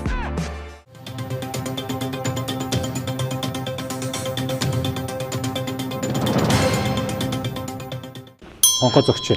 За одоо хэдүүлээ бол энэ төрийн зүгээс энэ иргэд төдийг аж ахуй нэгж бизнес эрхлэгчид одоо маш хүнд ачаа болж байгаа нь элдв янзын утгаа алдсан татвар шимтгэлүүдийн тойронд бол ярьлаа. За ер нь би та дөрөв яриг сонсон чинь уйлмаар санагдчихээн. Сүүлдээ баг боож өгмээр ч юм уу те. Сүүлдээ баг зүгээр хинтээч юу ч яримгүй доошоороо сууж байгаа санагдчихээн. Тим хүн сэдв байна. Тим дарамттай байна гэж би хэлж байгаа. За одоо түрүүний та нар ярьсан хөдөлмөрийн зах зээл, ажиллах хүч. За одоо маш том толгой өвч. Одоо хэдүүлээ хэлцүүлэхэ үлдсэн энэ цаг гаруй хугацааг бол зөвхөн энэ сэдвэрт зориулна. Та дөрөвт бол яг энэ зовлон би байгаа болов гэж бодож. Ялангуяа энэ манай миний өд цараа сууж байгаа нь 2 хүн бол надад бол бас руу орж ирэхээс өмнөөс хэлчихэл байсан. Нэг ийм ярмаар байна гэдэг. За нэг ийм мэдээ гарсан байна л да. 1990-с 2005 оны за энэ баг төрөлтийн үеийнхэн ойрын жилүүд хөлбөрийн зах зээл дээр гарч байна гэж. За одоо нөгөө нэг Z үеийнхэн юу вэ? Миллениум жилийн 4 5 үеийнхэн ингээд холдоод ороод ирж байгаа тий. За тэнгууд нэг юм яригдсан. За та дөрөв хариулаарай. Доор хүн ажилладаг учраас 5 цаас тавьдаг учраас хүний үг даахгүй байна. Ажлыг хаяа явуулдаг, цалинголдог, гэрээ сандаг. 3 өдөр ажиллаад би зүгээр л хиймээргүй гэж гэдэг юм үү те. Маш тийм оноо орчин үеийн хэлбэрэл яамаа. Сэтгэл зүйн бол маш одоо эмзэг хэврэгхэн те. Тэгээ энийг бас ингээд тийм нөгөө ойлгох талаас нь хүмүүсээ ярих юм. Наад үеийн яг төрсөн улс уучиг өөрөө те яг нийгэм шилжсэн кейс илүүтэйгээр нийгэм арай догцолжсэн магадгүй эцэг нь бэлэн байсан те. Одоо яг нэг орчин үеийн юм хөгжижсэн учраас бол наад бол ч яг тэр үеийг хөвлөмж өрөхгүй байна гэдэг те. Энэ үеийнхэнтэй та дөрөв яг яаж хийл амаа олдож чинь эндээс эхлэв. Энийг манай яг би нэг өөр юм дээр яг хөдөлмөрийн зах зээлтэй холбоотойгоор бид нар одоо энэ компани гэдэг ХХК-гийн тодорхойлтыг солих болсон үе ирж байгаа байхгүй. Бид нар бол 90-ад оны тухайд маш хуучирсан философи ашигын төлөө яваа бүлэг хүний компани гэж. Энэ бол уучлаарай 30 жилийн өмнө тодорхойлсон. Өнөөдөр Америкчуудын хаанч баруунд бол цалингийн фондын төлөө яваа бүлэг хүний компани гэж тодорхойлдог болсон. Цалингийн фонд ч 5% байна уу 1000% байна уу тэр цалингийн фондын төлөө яваа бүлэг хүний компани гэж. Хэрэв бид нар энэ тодорхойлт руу орох юм бол над хөдөлмөрийн зах зээл гэж өөрөө харагдах юм. Бис хэсэг хүн цалингийн төлөө яваа буюу хөдөлмөрийн зах зээлийн капиталын төлөө яваа бүлэг хүний компани гэж нэрлэх юм бол. Би танаас асуу яг энэ үеийнхэн танаа Урбанагт байгаа юу? Манайч нэг хүн түвшээр ажил хийдэг учраас бэртэй чадaltaй юм л та. Тийм. Хоёрт нь бол бид нар юм байна. Хөдөлмөр бол нийгмийн баялаг бүтээж зэмсэг учраас хөдөлмөрийн одоо энэ харилцааг бид нар их эрхчлөөтэй болгох хэрэгтэй. Гэтэл бид социализм уу одоо таад үйлдвэрч ингээд нэг айгуу том саад байгаа шүү дээ. Юм бол нэг орж ирж байгаа 3 төл хэлцээргээ давхиад байгаа ч. Тэгсэн мөртлөө манай үйлдвэрчний эвлэлийн хууль нь манай Батхуу хууль чараараа 1988 оны хууль. Өнөөдөр хүчин төгөлдөр дотор нь бүгд найрамдах Монгол ард улс гэсэн 20-од үг одоо ч явж байгаа. Ядаж үйлдвэрчний эвлэлийн хуулиа тэр чин хөдөлмөр гэдгийг бол төрийн дарангуулаар хийдэг байсан нийгэм. Өнөөдөр бол чөлөө зах зээлийн хөдөлмөрийн харилцааны үйлдвэрчийн эвлэл бол өөр байх ёстой. Энэ хоёр философи юм ал сольж чадах юм бол энэ юм бол өөр юмнаа. За ойлгомжтой. За эндээс хариуллаа тийм. Одоо энэ 1990-2005 оны хооронд төрсэн хүмүүс гэдэг чинь ерөөсө 20-30 насны хүмүүс байна шүү дээ. Тийм байна. Яг энийг би нэг 3-4 жилийн өмнө шүү. 4 жилийн өмнө яг энэ асуудлаар бас нэг юм зүгээр яриа өгөөд тэгээд одоо нөгөө сошиалд бас ингээд тавьчихсан их хандлтууд авчихсан. За тэрэн дээр бол хүмүүс чинь нөгөө комментүүдийг бол яг биччихсэн байхгүй. Тэр нь юу юм гэхээр яг таны хэлдэг шиг 20-30 насныхан бол нэгдүгээр үг дааж чадахгүй. За яг үндэ хэлэхэд жаахан хариуцлах нуутай. Тэгэхдээ би нийтээр нь биш одоо магадгүй энэ 20 яг гоо энийг хэлээд би бас зарим нэг хүмүүст яг адлуулсан. Ер нь гэхдээ нийтээр үг авч чадахгүй. Хариуцлага байхгүй. Хариуцлага байхгүй гэдэг маань нэг ажилд орно штэ. Уул нь бидний үед чинь нэг ажилд орохдоо орлоо гэж нэг баярлдаг. Нэг туршилтын 3 сар явдаг. Тэр хугацаанд арай бага цалин авдаг. Жингэлээ гэж нэг баярлдаг л байсан үе л дээ. Тий. Тэгэж чи одоо эдгээр бол ажилд орохоос өмнө хэдэн төгрөгийн цалин өгөх хийл гэж томордог гарууд штэ эдгээр. Тий. Тэгээд ажилд орлоо 3 хоног бүр сар мар ажиллаж байгаа 3-4 нэг жил мэл энэ төр ажилласан үнэг ямар сүрхий тогтвортой ажиллаж байна гэж боддог болцсон үе шүү дээ. Тэгээд 3-4 хоног ажиллаад гинт ажилласаа ерөөсө гараад явах жишээтэй. Одоо жишээлбэл энэ дээр бол манай одоо эгчийн хүү гэдэг юм л да. Одоо яг одоо нэг 22-т тэр хүүг бол би яг чигтэж автраад за чи яг наад ажиллаа хийлгэхгүй бол ерөөсөө яг хийх юм бол энэ үеийнхэн ч бас ч хөрхөн ажил хийгээ явдаг.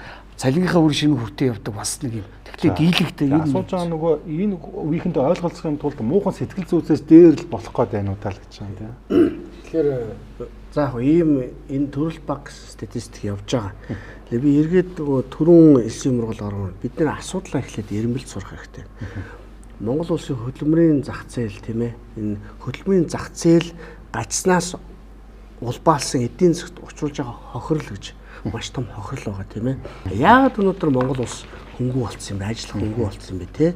Тэгээ хоёр шалтгаан байгаа.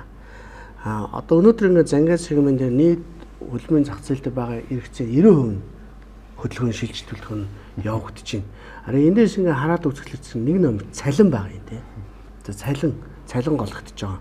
За энэс татвар матуртай холбоотой тийм ээ. Компаниудтай ч бас холбоотой. Хоёрт нь ур чадвар байгаа юм тий. Ур чадвар. За энэ зөвхөн нэг мэдлэгтэй хүн байхгүй болсон юм гэдгээс чи амар том асуудал үүсэж байна. Ур чадваргүй болохоор компаниуд хоорондоо топ 5% төлөө тэр топ 5% чадварлаг бүлгийн төлөө өрсөлдөө дунж байгаа байхгүй юу. Одоо ингээд нэг зар зангид цэгмэнд тавилаа юу гэдгийг 200 хүн ирлээ. Тэр зөвхөн топ 10-ыг авах сонирхолтой шүү дээ. Тэгээ 95% шууд гологдож шүү дээ. За тэгэхээр энэ 95% яах вэ гэдэг тийм сонио асуудал үүсэж байгаа байхгүй юу. Нөгөө халамж руу орох юм уу? Энэ 95% их сургуульд өгчихгүй. Ур чадвартай болохгүй. Манай их сургуулийн систем эвдэрх юм. Одоо энийг засна гэж маш удна. Баавгаар ингээд сайжрахаал явж байгаа. За компаниуд хүндээ хөрөнгө оруулдаг. Олон улсын жишгээр шүү дээ. Компаниуд нийт цалингийнхаа фондын 5%-ийг жил бүр одоо ингээд ажилтнуудаа хөгжүүлэхэд зарцуулдаг. Монголд энэ 10 дахин бага байдаг. Өөрөөр хэлбэл Монголын компаниуд ажилтнуудаа хөгжүүлэхэд төдийлөн нэг сонирхол байдгүй, энийг зөв хөрөнгө оруулалт гэж үздэг. Хүнийг бол чухал капитал гэж ойлголоо. Тэгвэл энэ 95% чинь тэгээд самшил шиг хүлээгээ сууж байгаа юм. Тий, харин тэгэхээр энэ 95%-ыг яах вэ гэдгийг одоо төрчин өөрөө анхаарах цаг хэрэггүй. Энийг хэлэх гээд байхгүй юу? Компани бол өөрийнхөө ажилтнаа авахаас ш тэр компани ямар ч том баян хэдэн их найдын орлоготой байлээ гэд тэр 1 сая 2 сая хүнийг хөгжүүлэх үүрэггүй шүү дээ. Нэг л тийм ээ. А нөгөө талд хөрн энийг ерөөсөө сонирхгүй. Тэг хин хизээ сонирхож энэ асуудал одоо ингээд залуу хүмүүс нэг ингээд тэгэхээр залуу байж байгаа энэ төр юу хоёр ингээд хоёр хэсгээд хоёр юм байна. Тэг энийг биш тэ жишээ нь ингээд хөдөлмөрийн зах зээл хөрөнгө оруулалт жиж энэ ур чадварыг шийдэх болж байгаа хгүй. Тэр ажил олж эддийн хорслоо Монголын үйлдвэрчний хоёр ч одоо амьд уу байгаа юу бүгд нэг гişүн мишүн болоод бидрийг мартаа явуулсан уу за. Би одоо шинэ илүү нээлттэй либерал нийгмийн талын хүн учраас асуудал гарвал ингээд төр шийд, төр сурга, төр инг гэдэг юм айгу дургу байхгүй юм. Тэ? Одоо тэр 95% хүнийг одоо энэ хүнийхаар бол тэ төр ингээ сургаад мөнгө өгөөд төр бэлтгэн л тэ. Шаардлагагүй шүү дээ. Хоёрт нь гэвэл энэ Жинзи гэдэг үеийнхнийг шал өөр хүмүүс гэж ярихдаа би санал нийлэхгүй. Зүгээр л төрсөн он нь өөр болохоос адилхан л хүн шүү дээ. Тэгээ Монголд ягаад хүн ажил дээрээ тогтдоггүй, ажилдаа хариуцлахгүй байдаг гэхэлэр цалинтай л холбоотой. Одоо Солонгос гарсан бүх монголчууд бол мундаг ажилтдаг шүү дээ. Өдөр шөнөгүй ажиллаж байна, хариуцлагатай ажиллаж байна. Яагаад гэвэл тэр хүмүүс хэр сайн ажиллах тусам тэр хүний амьдрал нь баталгаатай болчдөг. Монголд 1 өрөө 2 өрөө байрны мөнгө энд үүсчихдээ учраас тэр хүн архиугаа даалга болохгүй байна. Зодоо хийхгүй байна, тий? Ажлаа таслахгүй байна. Эрт босдог. Монголд нэг 2 сая төгрөгийн ч юм уу сая 500 мянган төгрөгийн цалинтай. За өсрөөд нэг 3 сая 500 гэхэд талан татвард явдаг учраас сая 500 мянган төгрөг авсан ч ялаа байсан ч ялаа. Тэнд ажил хийсэн ч ялаа байсан ч ялаа байхгүй. Тэгэхээр би одоо шинэ тэр залуучуудыг хүүхдүүдийг буруутгахаас өмнө өндөр цалин олгодог аж ахуйн нэгжүүд олноор бий болох хэрэгтэй. Хангалттай цалинг нь өгвөл ямар ч хүн өөртөө байгаа бүх зүйлээ одоо гаргахаар ажиллах. Энэ чиглэлээр эндээс нэг аргумент гарч байна. Лавгч доктор хариулаарай. Эндээс бол ингээд хувь хвшил заавал одоо тэр ур чадваргүй хүнийг бол бид нар дахин хөгжүүлэх шаардлага байхгүй гэж байна те. Тэг цаг зав хүч хөрөнгө өгөхгүй гэж байна. Энэ болоод ирэнгүүт төр заавал тийшээ оролцоод байх юмгүй тэр хүний өөрийнхөө сонголттой зах зээл дээр ажиллаж чадахгүй бол одоо заавал энд байгаад шаардлага байна гэж байна. Та энэ дээр төрийн үүрэг Монгол банкны үүрэг бол төгрөгийн чадaltaй байдлыг л хангах юм байна шүү дээ. Гэтэл компаниуд бол энэ ч уучлаарай 500 мянгаас эхэлж байна. Одоо 20 жилийн өмнөх. Өнөөдөр 2 сая 500 хүртэл явж байна. Одоо дундчаа компаниуд бол цалингаа өгж байсан хамгийн гол нь тэр төгрөг гэдэг юм чадвартай байдал жилд 20% унаад шүү дээ. Одоо сүүлийн 10 жилд ч одоо төгрөг чинь 2 дахин унтсан байна шүү дээ. Энэний хэний үүрэг? Энэ бол засгийн газрын үүрэг шүү дээ. Төв банкны. Төгрөг нь хэрвээ чадaltaй байсан бол өнөөдөр 2 сая 500 бол одоо 2 жилийн өмнөхөр бараг $2,000 болсон байна. Одоо 15 жилийн өмнөхөр. Гэтэл энэ юм маань чадваргүй цаас болчиход байгаа учраас хүмүүс тэр хөдөлмөр гэдэг юм үнэлүүлэх гээд Америкч байна, Солонгосч байна явж 250 мянган хүнтэнд очиж хөдөлмөрөө үнэлүүлж штэ. Өнөөдөрсөн тэр хөдөлмөр үнэлээ сая ерөнхийлөгч очтой пошт байсан 250 эмчээс 20-д төрийн шагнал өгч байна. Тэр хүн болоо өөрийнхөө хөдөлмөрийг Польш улсын хөдөлмөрийн зах зээлд үнэлээ тэндээ амьдраж чадж байгаа шүү.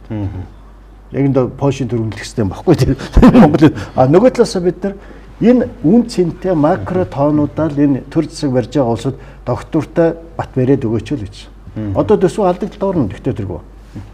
Сая ковид үеэр 8 ихнээд одоо төсөв алдагдлалд орвол хэн нөхөө эдгээр мөнгө хөвлөл цаас хөвлөл төгрөгийн аншиг унгаал одоо 4000 болгол тэндээс харахад тоогоор нөхцөн юм шиг мөртлөө бодитоор хов хүн иргэний хармаанаас бүгс болж байгаа шүү дээ. Энэ инфляц мөнгөний аншины уналтыг барих систем тэр ирэх авсан улсууд өстэй биднээс. За. Одоо яг саяны сэдвээр чинь хөрвж гарч ирж байна. За. Эрдэнэ олдох талаар хариулъя явъя. Оны өмнөх нь санагдаж байна. Их хурлын 3 нэр бүхэл гишүүн гадаадаас ажиллах хүч оруулах тухай хуулийг санаачилсан. Би ч бодоо 3 хоногоо бараг тэр хуулийг эргүүлээд татцсан. За энэ олон нийтийн сүлжээ бөө юм болсон. Аргал стандарт хятадын Монгол улсыг дүүрэх чинь монголчууд ажил хийж чаддгүй юм уу? Солонгостойгоо жишээг хар энэ төр гэлтэй. Тэр чинь нэлээд тийм популизм нэг оё моё зэрэг гачин болсон. Тэгээ би ийм бодод байна л та. Үнэхээр энэ улс чинь ингээд ажил хийх одоо сонирхол байхгүй бол гаднаас одоо авчралт одоо энэ байшин нөгөө нэг энэ дэд бүтцийн улирал эхэлж байна те. Манай залуучууд хийхгүй гэж байгаа юм бол арай өндөр цалинтай ажил гадшаа дотшоо өвий гэж бол тэгээд энэ ажлуудаа төгөлдөг одоо гадны хүчээр хийлэхгүй юм уу? Одоо тэр заавал хятад гэсэн үг биш шүү дээ. Тэр чинь Вьетнам байна. Одоо тэр ажиллах хүч нь хямд төсөр аргаар бүтдэг те. Яагаад ингээд гадныхны ажиллах хүчээс ингээд хайгаад байгаа? Үндсэндээ Вьетнам засвар хүртэл ингээд тэр чинь өөрийнхөө тэр нөгөө юм дээр л хөрс өрөндөл бий болсон шүү дээ. Монголчууд машинаа засч чаддгүй байсан учраас Вьетнамчууд зассан. Одоо манай харин сүүлүүд үргэлжлдэг болоо л гэдэг нь. Яагаад гадаадын ажил хүчнээс ингээд айгаад байгаа мэд тэрийг ойлгохгүй юм. Харин тэр хууль яг гарч ирээд юу яасан? Одоо унтчлаа л да. Тэр чинь бүр нөгөө нийгэм дээр харлуулсан байхгүй. Би бол наадах чинь тухайн үед бол зүгээр ководгүй гэхээсээ илүү гадаадын ажиллах хүч шаардлагатай бол одоо Монголын одоо нөхцөлийн ийм цалингийн өгөөд үнэхээр ажиллах сонирхолтой хүн бол ирээд би бол ажиллах ёстой гэж би үзчихсэн. Түрүүн логж явах тэр бас ярьжлээ л да. Тэр чигтээ хятадууд ороод ирэх юм шүү. Одоо тэг 3 сая Монгол дээр ахаа 3 сая хар ажилчин хятад ороод ирэх юм үгүй байхгүй юу? Хятадууд чинь яг хөө тэр 5-10 жилийн өмнө бол Монголд ямар хятадууд орж ирдэг байсан гэхээр нөгөө барилгын хамгийн одоо ерөөсөө тэр нөгөө цалин муутай одоо тэр хятад чинь өөрөө бүр тасраад алга боллоо шүү дээ. Тэгээ яг үндэлэхэд битээр бас яриа сууж илээ. Монголын цалингаар ажиллах хятад бас орж ирэх үгүй юу? Бас энэ хойд солонгосоос бас хүмүүс ажлууд яагаад авч болдгоо. Тэр нөгөө өөрөө чи хэлдгээр бас л манай зах зээл л те. Одоо нөгөө манайх ч одоо күүзүү засвар гэсэн хүн болгонд Вьетнам засварыг маш сайн хариуцлагатай гэдэг гэсэн. Тэд нар өгсөн мөнгөндөө яг хэлсэн хугацаанд яг л хийдэг гэсэн. Тэгээ хүн болгонд Вьетнам засвар гэдэг. Харин сүүлийн үед Вьетнам засвар дээр ажиллаж ирсэн залуучууд тэндээс харин юм сураад буцаад Монгол засварчид бас аюу сайн засдаг болсон шүү дээ. Тэрэн шиг би бол тэр хуулийг зүгээр яг зүгээр хязгааргүй гэхээсээ илүү жоохон ковоттой орж ирээ хэрэгжих ёстой юм болов уу гэж би бодож байгаа шүү дээ. Лавж байгаа юм гэж бодож. Батхуулж энэ нөгөө салбарын сайд нь өөрөө ингээд ажил хүчний хомсдол орсон гэдэг хүлэмжшөрөөд байгаа байхгүй. Тэгээд ингээд яг яах ёстой дээ өөртөө хийхгүй. Гаднаас нь оруулаад ирэх үгүй гэдэг юм. Яг яах ёстой юм. Энийг зах зээлд нь даатах хэрэгтэй. Харин тийм. Одоо жишээ нь бидний үеийн залуучууд хамгийн их тулгамж байгаа асуудал нь хүүхд хардаг байхгүй тий. Нэг оюутан авчаа суулгах нөгөөх нь хичээл номтойгоо алга болчихно. Филиппинээс асрагч оруулж ирээ англи хэлтэй хүн болъё гэхээр ажлын байрны төлбөрөөр даад авших юм авчиртай. Гадаад эргээрээ тий. Тий, эргээдтэй тэр нь одоо ингээ квоттой олддгүй ч гэдэг юм уу тий. Тэгэхээр яг энд ярьсан шиг тий гаднаас хүн орж ирэх юм бол манай одоо ажлыг сургана, чадвархжуулна, хил усын сурна, ажиллаж сурна гэсэн. Тэгээд үнэхээр монголчууд илүү сайн ажилтдаг бол бидний хувьд бол гадаад байна уу, Монгол байна уу ялгаа байхгүй. Аль сайн ажил хийж байгаад нь хангалттай цалинг нь өгөөл ажиллах ийм бодолтой байна. Тэгээд яагаад унсныг бол мэдэхгүй байна. Манайхыг тойроод Монгол улсыг тойроод 800 сая хүн амьдарч байгаа. Монгол улсыг тойрож байна. Энэ 800 саяас бид нар хөдөлмөрийн зах зээл шийдэж авчих болцоо байсан. Гэхдээ манай шиг ийм хямдхан зах зээлд орж ирэх хүн одоо олдох байсан. Бид нар ч өөрөө үнгөө маш хямдхан болсон. Нэгдүгээр. Хоёрдугаарт над энэ ковот байгаад байгаа шалтгаан бол цаана нэг өгүүлэхэд улс төрчдийн хармаанд байдаг. Эднэртэй холбоо компаниуд тэрийг авчдаг. Яг их эсэргүүцэдээс улсад өөрсдөө хэдэн мянгаар авцсан явж байгаа шүү дээ. Тэр жижиг дундад нь олддог бол байхгүй юу? Яг бол тэр капиталыг чинь өөрөө бас сэмхэн тэнд ашиглах гэдэг улс төрийнхөнтэй сүлбэлдээд байгаа асуудал. Улсаа хөгжүүлэхгүй энэ ковото болж болохгүй юм. Одоо нэг нь хуулийн дээр нэг юм залт яваад хэлээ л дээ. Энд энд юунд нь зохицуулаад наа чинь бид нар тэр 800 сая хүнээс ашиглаж энэ ойрын 10 жилийн том бүтээн байгуулалт юунд хэрэгтэй. Тэгээ Монгол хүн хурдан хүн ажилуулдаг чадвартай болох хэрэгтэй. Буцаагаад хүн ажилуулах цалин өгнө гэдэг чинь Монгол хүн хурдан тэр юмаа бас эзэмшиж сурах хэрэгтэй байхгүй. Гэтэл бид хятадаас нэг 5 барилгачаа оруулаад ирдэг. 10 жилийн дараа эргээд харсан чинь нөгөө 5 барилгач нь 5 боос болцсон. Доороо 500 Монгол ажилуулаа зогсож байгаа байхгүй. Энэ бол саяхны жишээнүүд. Тийм учраас бид нар буцаагаад хүнээ ажилуулж сурдаг, эрдэм сурах хэрэгтэй. Энэ чинь бас дэлхийд дээр тэр амархан сурдаг авиач биш. Япон, Германс, Америкийн нэгдсэн улс эдгээр хүн ажиллаж сурж штэ. Бид нар бол чадахгүй байгаа байхгүй. Түшин дулаа захирлаа энэ нэр бүхий 3 гишүүн ингээд яг нь хууль санаачлаад энэ 3 шиг мөн байхгүй болсон л та. Бараан Эс үр шиг цовдлын дэр гэдэлээ штэ. Тэгэхээр энэ ингээд хэдрэхээ бас туйшраад байгаа. Ингээд хоёр туйлын айлын сонгох гээд байхлаар чи буруучаад байгаа байхгүй юу? Эсвэл огт нэг ч хүн битээ оруулж ирээд байгаа. Тэгээ хөдөлмөрийн зах зээл чинь хөдөлгөөн болчихно. Эсвэл ингээд оруулж ирэхлээр заавал хэдэн сая хятад орж ирээд Монгол улсыг сүүлчих гээд байгаа юм шиг яриад. Яг тэр одоо жишээ нь Монголын том банкуд төр жишээнүүд байдаг. Тэр маш өндөр мэрэгчлэлтнүүд орж ирээд олон жил ажиллаад тэдний доор ажиллаж байсан монголчууд нь маш чадвартай болоод өнөөдөр илүү мэдлэгтэй болоод явсан. Тий. За тэгээд тэгээ хаан банк хамгийн амжилттай явж шээ. Mobicom бай. Тэр Mobicom байгаа тий. Тэгэхээр зэрэг Монгол улсын хамгийн үнэтэй капитал одоо юу вэ? Тий. Ингээд дахиад эргэл энэ асуудал руу орж байгаа байхгүй. Нүүрс юм уу? Зам юм уу? Байшин юм уу? Институт юм уу? Монгол улсын хамгийн үнэтэй капитал бол хүн байхгүй. Гэтэл бид нар яагаад Монгол улсын хүн гэдэг үнэтэй капиталд ерөөсө хөрөнгө оруулдаггүй? За яг хуу бизнесүүд зах зээлийн хурдаар явж байгаа болохоор зэрэг маш хурдтай энэ хүний нөөцийн хомсдоо асуудлаа шийдэх гээд бизнес бол бизнесийн ашигла бодно шүү дээ, тийм ээ. Тэр 3,500,000 яаж нээж гинөө тэр ашигла чухал гэдэг ийм зарчмаар ажиллана шүү зах зээлийн зарчим, тий. Гэтэл тодорхой хэмжээнд эн чинь төр энд оролцож байгаад Монгол хүмүүсийн хөгжил хаягдахгүй байх хэвээр. Монгол хүндээ хөрөнгө оруулалтаа түрүү ярьсан шүү дээ. Одоо нөгөө ажилд орохгүй байгаа тэр 95% байгаа 100 мянгаар хүн залуучууд байгаа тий. Ажилд орохгүй энэ бүлэг хүмүүс яах вэ? Тэгээ зах зээлээ шийдэхээр ингээд төчгт нь хайчих юм уу? Энд яагаад хөрөнгө оруулалт вэ? Энэ Монголд амьдрын нэгтгэсэн л ер нь тэгээд нэг хойд ихийн гар харж байгаа юм шиг л байна шүү дээ. Гадаадд бол ерөөсөө ингээд ажлын байр нь бэлэн, цалин бүлүүн бэлэн ерөөсөө ажиллаж чаддаг юм бол тэнд бол ерөөсөө юм бол нээлттэй. Энд бол ажлыг ч ажил нь олдохгүй цалин их муутай юм байна шүү дээ. Удаагаар шүү дээ. Бүх хүмүүсийн одоо ямар маягаар одоо өөрийнхөө орлогыг нэмэгдүүлж амьдралаа дээшлүүлж ажиллаж амьдрах вэ гэдэг нөхцөл боломжуудыг нь бол одоо нээж өгөхгүйгээр ингэж хааж боож татвар тийм дарамт үүсгэх, өрөнд оруулах одоо тий банкны хүүгээ өсгөх эднэр одоо бас цохимжгүй л байх л та. Тэр хүмүүсийг тий ямар боломжоор одоо өөрийнхөө орлогоо нэмэгдүүл сайн сайхан амьдрах уу гэдэг нөхцөл боломжуудыг л хангаж өгвөл хуу хүмүүсийн амьдрал дээшлүүл улс орны амьдрал дагаал өссөн шүү дээ л гэж боддог л. Одоо би та нарт нэг сонин кейс хэлье зав. Маш товчноо тайлбарлах гэдэг оролдъё. За энэ салбарын сайд чинь төрөлт маш их буурж байгаа учраас одоо яг нь ажиллах хүчний энэ салбарт чинь маш том ажил үүснэ гэдгийг хэлж байгаа. За одоо тэгээд хардаа Монгол улс төрөлт ингээд жил дараалал буурж байгаа. Сүүлийн 10 жил бол ингээд төрөл буураад яваад байгаа. 2008 оны алтан хаа жил гэдэг үл хэд он бэлээ. Тэрнээс хойш ерөнхийдөө л буурж байгаа. За тэгээд энэ төрөлтийн бууралтыг статистикээр харуулж байгаа. Нэг ийм явж исэн. Та нар сая хэллээ 4 дахь жилийнхээ нүүрийг үзэж байгаа Орос Украины дайнд 2000 оноос хойш төрсэн залуучууд маш хэмжээгээр хохирсон хоёр талаас.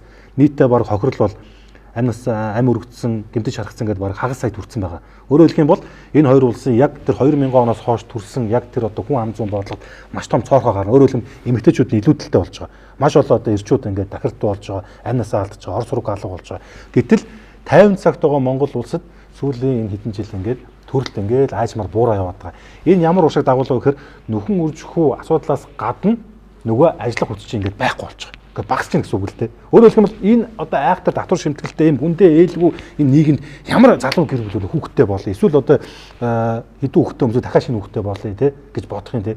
Одоо энэ бол маш аюултай юм руу бид нэр орж илээ л та. За та гэх юм. Энэ хүүхэд гэдэг бол хариуцлага байна. Нэг хоёрт нэг бол зардал байна тий. Бөөн зардал шүү дээ. Нэг хүүхэд ер нь тэр Германд, Америкт, Англид нэг хүүхдийг яг хүн болгоход коллеж төгсөөд тийм болоход нэг 400-500 мянган евро гардаг. Зарцуулах хэрэгтэй гэдэг тооцсон. Монголд бол энэ нэг за нэг 200-аас 300 сая л өгөх бах. Тийм ээ. За хүүхд төрлөө. За ханаа төрнө. За тэр хүүхдийг хувийн цэцэрлэгт явуулна, сургуульд явуулна, дугууланд явуулна. За наа цаана гэдэг ингээд их сургууль төгсөхөд нэг айлаас 200 орчим сая төгрөг гарч. За хоёр хүүхэдтэй айл дахиад нэг хүүхэд гаргахад айлын эзэгтэй ажил хийх ямар ч болцоог болчих. 3 хүүхэдтэй зөө шүү дээ. Туршлууд юу дүгжил. За тэгэхээр нөхөр нь ажил хийх хэрэгтэй бол. Хийхдээ ахиу мөнгө болох хэрэгтэй ажил. Тий. Нэг хоёр дахь нь болохоор энэ эрүүл хүүхэд төрүүлэх үү гэдэг асуудал байна тий. Одоо энэ утаагаар энэ төгжрлийг хаар энэ дотор одоо яг эрүүл хүүхэд гарах уу? Сүүлийн үед одоо энэ янз бүрийн Дауны синдромч гэдэг юм уу тий. Өвчтөө хүүхэд их гарсан. Тэгэхээр энэс санаа зовоод хүмүүс одоо нэмж хүүхэд гаргахаас айдаг болсон. Тэгэхээр ерөөсөө ингээд том зургаараа ингээд манай нийгэм чи өөр эдийн засгийн хувьд, аюулгүй байдлын хувьд, эрүүл мэндийн хувьд болохгүй байгаад эхлэхээр л төрөл таяндаа буурч. Тэрээс нь тэр нөгөө Батгүй хуульчийн хэлсэн дээр бас нөгөө гадаад чинь ихэнх нь одоо нөгөө хүмүүс чинь ажиллах хүчин болж яваад байгаа шүү дээ. Тэгэхээр чинь нөгөө энээсээ бол гэр бүлийн хоёр хүн чинь хоёр талд тусдаа амьдраад байгаа. Гэр бүл салт их болж байгаа. Тэгж байна. Тий. Тэгэхээр нөгөө хэрвээ энэ Монголд таатай орчин, таатай цалинтай одоо татвар нийгмийн одоо тэр дарамт багтай байвал эхнэр нөхөр хоёр хангалттай цалингаа аваад сайхан утаагүй орчинд, гоё орчинд сайхан үр хөвгдөө гаргаад явах хинчил бодлого л явах. Гэтэл тэр нөхцөл өнөөдөр Монголд ямар вэ? Тэгээ мэдээж Монголд тэр ажлыг тэр цалин олж чадахгүй болохоор гадагшаа явна. Хоёр талд байгаа улсууд чинь яаж хүүхэд хийх вэ? Бас тийм ээ. За тэгээд яг хүүхэдтэй боллоо гэж бодоход одоо жишээлбэл нэг заримдаа ойрхон хоёр төрдөг. Тэгэхээр тэр ээж бол ерөөсөө бүр ажил хийх ямар ч боломж байхгүй. Тэгээ дээрэс нь ийм утаатай үед тэр чи юу гэлээ би нэг сонссон нэг 10 төрөлтийн хэдэн гэлүүтэй тэр ёстой нэг давны синдром ч үлээ те тэр ийм хордолттой заримдаа дутуу төрөлт зулбалт энэ төр их гарч байна. Тэгэхээр чин хүн болгон одоо тэр хүүхд эрүүл агаарт юм уу тэр одоо баячууд дарга нар шиг тэр одоо юу гэдгийг тэр гадны оронд эхнэр хүүхдүүд амьдуулж чадахгүй шүү дээ. Энчэнэ байж байгаа л зайлуул төрдөг. Тэгэл төрж байгаа хүүхэд нь тэр болохоор хэн олон хүүхэдтэй болохыг хүсв. Би тэгж бодоод буурж байгаа л гэж үзэж байна. Би асууж байгаа нэг та хэлжлээ хариулж байна л да. Энэ төрөлд ингээд аажин байжмаар буурж байгаа чи эргээд энэ хөлбөрийн зах зээл дээр чинь ажлын хүчний хомсдол бий болчихвээ дээ л гэж. Бид нар одоо л харахгүй бол энэ урсгч чинь 5 10 20 жилийн дараа гэхэд илүү гүн мэдрэх тийм үл гэж байгаа. Энэ хүүхдүүд том болно шүү дээ. Тий. Яг энэ статистик явж байгаа. Гэхдээ бас нэг юм анхаарах хэрэгтэй. Энэ Японд, Солонгост ингээд бидний эргэн тойронд байгаа улсууд бас адилхан юм. Ер нь ингээд ажиллагдаад байгаа. Өнгөрсөн жил Солонгост 45 дунд сургууль, бага сургууль хаагдсан. Сурах хүүхэд байхгүй. Тий. Тэгээд ингээд ийм их зүйлд ажиллагдаад байгаа. Гэхдээ дахиад нөгөө асуултаа зөв эренблэх хэрэгтэй. Одоо энэ дээр ингээ гацаад энэс болоод хөдөлмөрийн зах зээл тэр чигээрээ онголдох гээд байгаа юм шиг ярьж болохгүй байхгүй. Тийм төлөв буурс үнэ. Гэхдээ цаана ч 100 гаруй мянган залуу ажилламаар байна шүү дээ. Яагаад ажил нь олдохгүй? Компаниуд голоод байна шүү дээ. Тэгвэл Монгол иргэн уур чадвартай болох өртөг асар өндөр байгаа байхгүй. Түрүү хэлсэн шүү дээ. Их сургууль олж чадахгүй, ажлын байранд олж чадахгүй. Тэгэд уур чадвар олох өртөгч асар өндөр болохоор ч маш олон тооны хүмүүс ур чадваргүй ингээд байгаад байна. Тэгэд энэ хүмүүс маань магадгүй халамж руу шилждэг ч юм уу тий.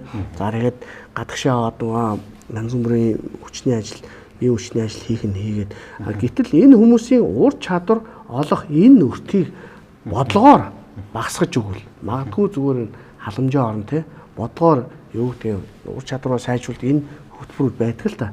Сайжруул ингэн тэгнэ ийм тусламж өгнө гэх тий. Тэгвэл энэ дайны төрөлд багаснаас илүү бэлэн хүмүүс уулна байгаа байхгүй юу?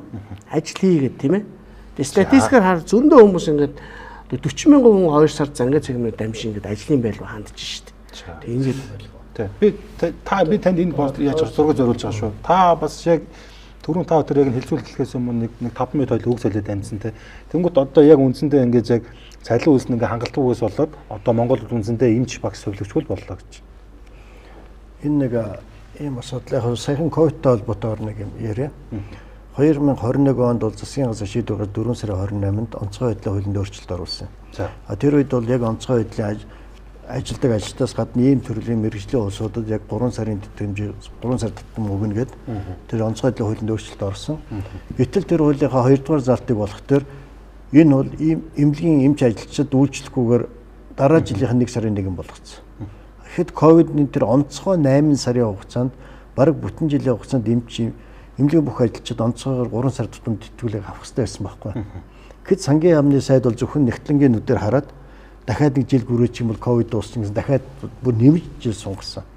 Тэгээ тэр үед нь бол маш олон хүмүүс бол эмч эмнэлгийн ажилчид бол шантарсан. Тэр маш хүн дарамттай цалин байхгүй. Бидний хамар ухсан мөнгө чинь бараг 7 сарын дараа тэр 1000 төгрөгийг өгчээлээ шүү дээ. Нэгдүгээр. Хоёрт нь бол хувийн хвшлийн эмнэлгүүд бол тэр 2 жилийн хугацаанд дэлхийд даяараа бүх мөнгөний урсгал эмнэлгийн салбар руу шилжсэн байхгүй. Ийм эмнэлгийн аптек руу. Тэгээд тэр 2 жилийн хугацаанд тэр чинь онцгой. Дараа нь эдийн засгийн ердийн амьдралд орохгүйд нөгөө их орлого хөрөнгө оруулалт байхгүй болоод эмнэлгийн салбар буцаагаад унсан байхгүй. Өнөөдөр яг уналтын үеийг таарж байгаа. Ягаад гэвэл яг мэдээж манай хувийн эмнэлгүүд бол 100 гаруй эмнэлэг бүгд орлогоо хөрөнгө оруулалтаа нөхөд авцсан. Тэгээд яг эмч ажилчтай харах гэсэн чинь нөгөөд нь ковид нь зохиулдсан байсан. Тэгэд өнөөдөр бол тэр хаяараа өнөөдөр хасахтаа болж байгаа. Ийм асуудал гарч ирж байгаа. Дээр нь энийг дагаад бол мэдээж одоо бид нар энэ эмч ажилчдыг маш бага цалингаар зөвхөн даатгалаар торгоох нэрээр энэ том чадвар хүмүүсийг гаруйнд нь гаргаж байгаа байхгүй. Өнөөдөр Бачуулан эмч гэж яг чи яг нэг нөө хэлэхэд дахиж тийм эмч үлдэхэд 30 жил хэрэгтэй. Өнөөдрийн манай энэ хамгийн топ эмчнэрийг бэлтгэхэд социализмтойгоо нийлээд 40-оос 30 жил тасралтгүй хөгжүүлж өнөөдрийн орчин үеийн нэг эмч гарч байгаа. Гэтэл энэ тасралтгүй явах санхүүжилтийг бид нар өгч чадахгүйгээс болоод өнөөдөр энэ салбарт ажиллах хөнгө болж шүү дээ. Энэ асуудал байгаа шүү. Нөгөө түрүүний нэг юун дээр хэлчихэ нэг гэр бүл яриад нь шүү дээ. Жишээ нь хувь хүний орлогын албан татварыг гэр бүлийн гишүүдийн тоонд одоо хуваадаг болох хэрэгтэй. Одоо энэ удаагийн татварын өөрчлөлтөд тэрүүгээр онцгойлон хийх хэрэгтэй. Нийгмийн хөдөлмөр гэр бүлийн яамны сайд инх хамгаалан өөрөө энийг бүр гардаж хийх ёстой. Яг тэр 5 хүүхэдтэй нэг айдлын нэг нөхрийн цалинг нэг хүүхэд ижиж байгаа үнтэйг адилхан 10% авдаг. Тэр чинь бол ихэнх нь гэр бүлийн тоонд нь хуваагаад үнэхээр хөдөлмөрөө өснөөс доошоо бол тэр тухайн жилдээ өгсөн хувь хүний орлого гадна төрийн 70-80% нь буцаж ирдэг. Америк нэгдсэн улсууд бол харахад их өндөр давтартай харагдаж шүү 34. Гэтэл 4 сарын 1-ээс 14-нд тайлангаа гаргаж өглөө гэр бүлийн гишүүдийн тоон хуваалаа, хүүхдэд нь хуваалаа. Тэгээ буцаага тэр авсан татврын 70-90% нь буцааж өгж байгаа. Энэ гэхдээ зөвхөн тухайн нийгмийнхаа гишүүн зориулдаг тийм хөнгөлт. Адуус гадны цагааш ажиллаж зориулахгүй. Америкч 25 сая цагааш ажиллажтай ш. Тэд нар бол тийм татврын хөнгөлт идэлж чадахгүй. Тэгэхээр бол biz буцаагаад энэ гэр бүлээ хамгаалахын тулд авж байгаа татврыг буцааж өгдөг систем хэрэгтэй байна. Нэг талаас нөгөө талаас бол одоо би бол 69 оны хүн 60-70-аад оны төрөлтийн бүүм үе байсан. Социализмын хамгийн оргил үе л дээ. Өнөөдөр тэр үеийнхэн тэтгэврт гарч байгаа байхгүй. Гэтэл тэр орон зай гараад ирсэн. Энэ төрөний тооч нэг 5-7 жилийн дараа бол ийм онгорхой зай гарах гэдэг. Гэтэл энэ дэр яг л эдэн одоо энэ хөдөлмөрийн яамны тухай хариуцсан сайдын ажил байсан. Тэгээ ажиллал хийх хэрэгтэй. Чи энэ өмнөх зураг гаргахтаа нэг багш эмчийн цалинтай холбоотой. За, аль нь вэ? Наач тий. Би энэ дээр манай улс айгүй буруу бодлого явуулж байгаа гэж бодож байгаа. Яа тэгэхээр нийгэм хөгжихийн тулд хамгийн чухал юм юу вэ гэхээр нэгдүгээр боловсрал байна. Хоёрдугаар эрүүл мэнд байна. Боловсралтай эрүүл одоо хүнтэй улс хамгийн сайн хөгждөг юм байна л да. За. Тэгэхээр бид нар мөнгө байгаа бол мөнгө хаашаа зарцуулах вэ? Боловсрал, эрүүл мэнд. Багшийн цалин доотл нь 3 сая 500, эмчийн цалин доотл нь 4 саяас эхлүүлэх ёстой. Ингэж одоо манай доороос гарч иж байгаа хүүхдүүд чинь маш сайн хүмүүс гарч ирж байна. Гэтэл одоо яаж ийн? Би яг хүмүүсийг одоо хийдэг ажлын муу гэж хэлж байгаа юм биш. Гэхдээ гудамд хог цэвэрлээ зогсож байгаа 3 сая 500 мянган цалинтай, автобус бариа явж байгаа жолооч 3 сая 500 мянган төгрөгийн цалинтай байна. Тэгэхээр одоо ингээд эмч багш гээд ирээдүгөө бэлддэг хүмүүсийг хог руу аячаад хог цэвэрлдэг, жолоо барьдаг хүмүүсийг манай төр дэмжиж байгаа байхгүй. Тэгэхээр одоо багш нар яах ёстой вэ? Сургуулаа хаяад хүүхдүүдэд хаяад хог цэвэрлэх ёстой болж шин. Сургуулаа хаяад хүүхдүүдэд хаяад автобус жолоодох ёстой болж шин. Энэ одоо яг хаанхын ямар бодлого вэ? Тийм байна тий. Хоёрт нь ихлээр ингэж байгаа. Багшийн хомсдол бий боллоо гэдээ яриад. Яагаад тэгэхээр цалин баг авж байгаа цалин амьдралд хүрэхгүй учраас хүмүүс зунан солонгос доош ажил хийж байна. 3 сараар. За виз нь гарахгүй бол нэг 2 жил яваад амьдрах харахгүй бол хаяа явж байгаа шүү дээ. Цалинг нь нэмэлтэй. Тэгсэн манайх яаж ийн ихлээр багшийн дэдийн сургалтыг нь 0 болгоч төлбөрийг нь. Багшийн цалин өндөр бол тэр сургалтын төлбөр нь хамаагүй байхгүй. Тэгээд бүр тийшээ хүн олохоо байхаар 45 хоногийн курсээр багш бөөндж байгаа байхгүй. Би тэндээс олигтой багш гарна гэж ерөөсөө бодохгүй байгаа. Яагаад тэгэхээр мэрэгчлэрээ ажиллаж чадахгүй. Мэрэгчлэрээ хоолоод чадахгүй одоо хаягдал голдуу хүмүүс 45 хоногийн курсэд суугаад тэгээд та бидний хүүхдүүдийг бэлтгэн гинэ. Тэгэхээр ерөөсөө л одоо энэ бүх халамжаа зогсоогоол багш эмчийнхаа цалин нэмээ. Боловсрол эрүүл мэндэ анхаараа тэгжиж манай улс хөгжнө л гэж. Нэвтрүүлгийн ивент тэтгэгч Глюкоз бус.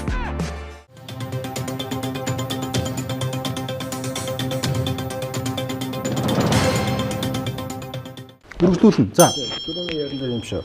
Сая бас нэг 30 жилийн татвар төлөгчдийн мөнгийг бас боловсрол эрүүл мэндийн материалын баазд их зарцуулсан. Өнөөдөр бол бид нар сум болгон сургуультай, эмнэлэгтэй бас хотын бас гайгүй сургууль ер нь бүгд сургууль зарцуулсан. Энэ үед бол аль ч төрийнх нэг том алдаа бол хүндээ зарцуулаагүй. Нөгөө багш эмч хоёрын тасралтгүй боловсролдоо мөнгө огсуулгаагүй байхгүй. Зөв байшин л өрөөдсэн, эмнэлэг өрөөдсөн, сургууль бариадсэн. Голд нь ажиллах нөгөө хүндээ мөнгө зарцуулаагүй учраас өнөөдөр энэ асуудал гараад ирсэн юм аа. Тийм учраас одоо бас багштай, эмчтэй сургалтнаас нь авахулаад мөнгө зарцуулдаг болох хэрэгтэй.